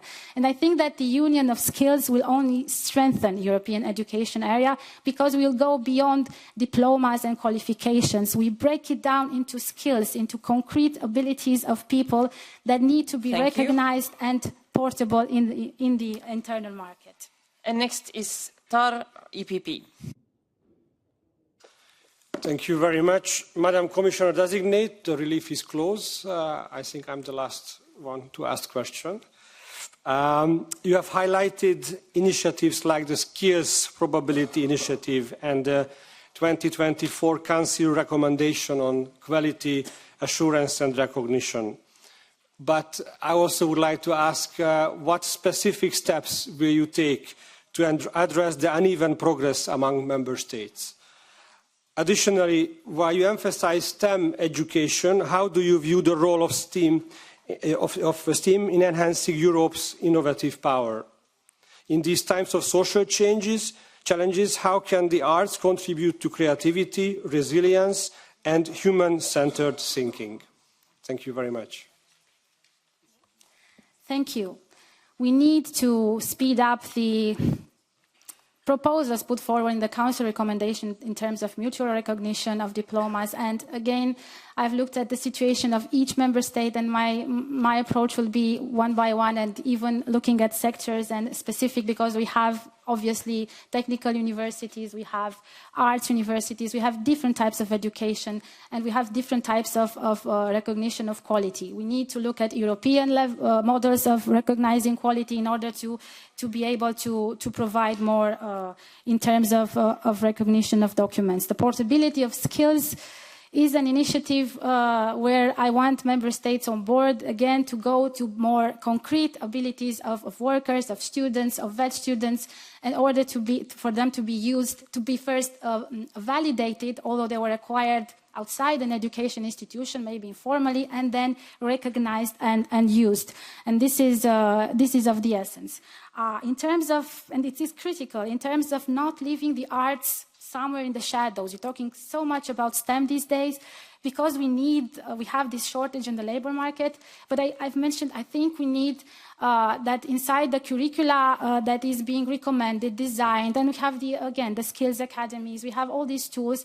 We need to pilot and to recommend a synergy between the STEM and the arts in a way that allows them to be delivered in a package. Because without critical thinking, without, let's say, the abilities to function socially and to have the general culture that is necessary, you cannot really make the best use of your own talents, potential, or even knowledge. So I'm going to support that approach in our work in the Commission. Thank you very much, and dear colleagues, as this confirmation hearing is now coming to an end, I would like to invite the Executive Vice President Designate to make a brief closing statement of no more than 5 minutes before the conclusion of the meeting. Thank you, Chair, and thank you, honourable members, for your patience. I can imagine that it is an unusual hearing, having so many topics inside the same hearing. I can feel you, I can hear you. It's not easy to allocate enough time to debate social rights, quality jobs, education, mobility, preparedness. I can understand that. But as I've mentioned in the beginning, there are some power concepts to which I really commit to work with my full energy. Quality jobs, first of all, because they encompass all the concerns that were raised here, starting from stress and mental health to AI at work, to a right to train. These are all issues that I will consider with the social partners in deploying the quality jobs roadmap and initiatives in this aspect. Also, preparedness is such an important element, and I hope that you have heard the connection that I've made with education. And I hope us to work together in terms of putting education even higher up on our priority list beyond the role of supporting function that we have for the member states. What I can say is that I've been a member of parliament in Romania. I've shortly been, or I am your colleague now. If confirmed, and that is obviously up to you, looking forward to see your decision, but if confirmed, you can count on me to be present, to discuss, to take up on your initiatives, for me to brief you with the intentions, especially where there are sensitive aspects, where there are complex issues, where the answer is not black and white. For working for people and for rights is never black and white. We are in a competition, and in this competition, Commission needs to strike a very, very delicate yet a strong balance between being innovative, having strong industries, cutting red tape for SMEs, making life simpler for authorities, but also making sure that our Europeans don't get poorer, that our Europeans can have a decent life from their wage, that our young generation finds their path in life in Europe, start their unicorn, start their dream job, have their flexible type of work-life pathway. With this commitment, I really tell you that I've enjoyed our dialogue, and I'm hoping that, if confirmed, we will have a tremendous work together.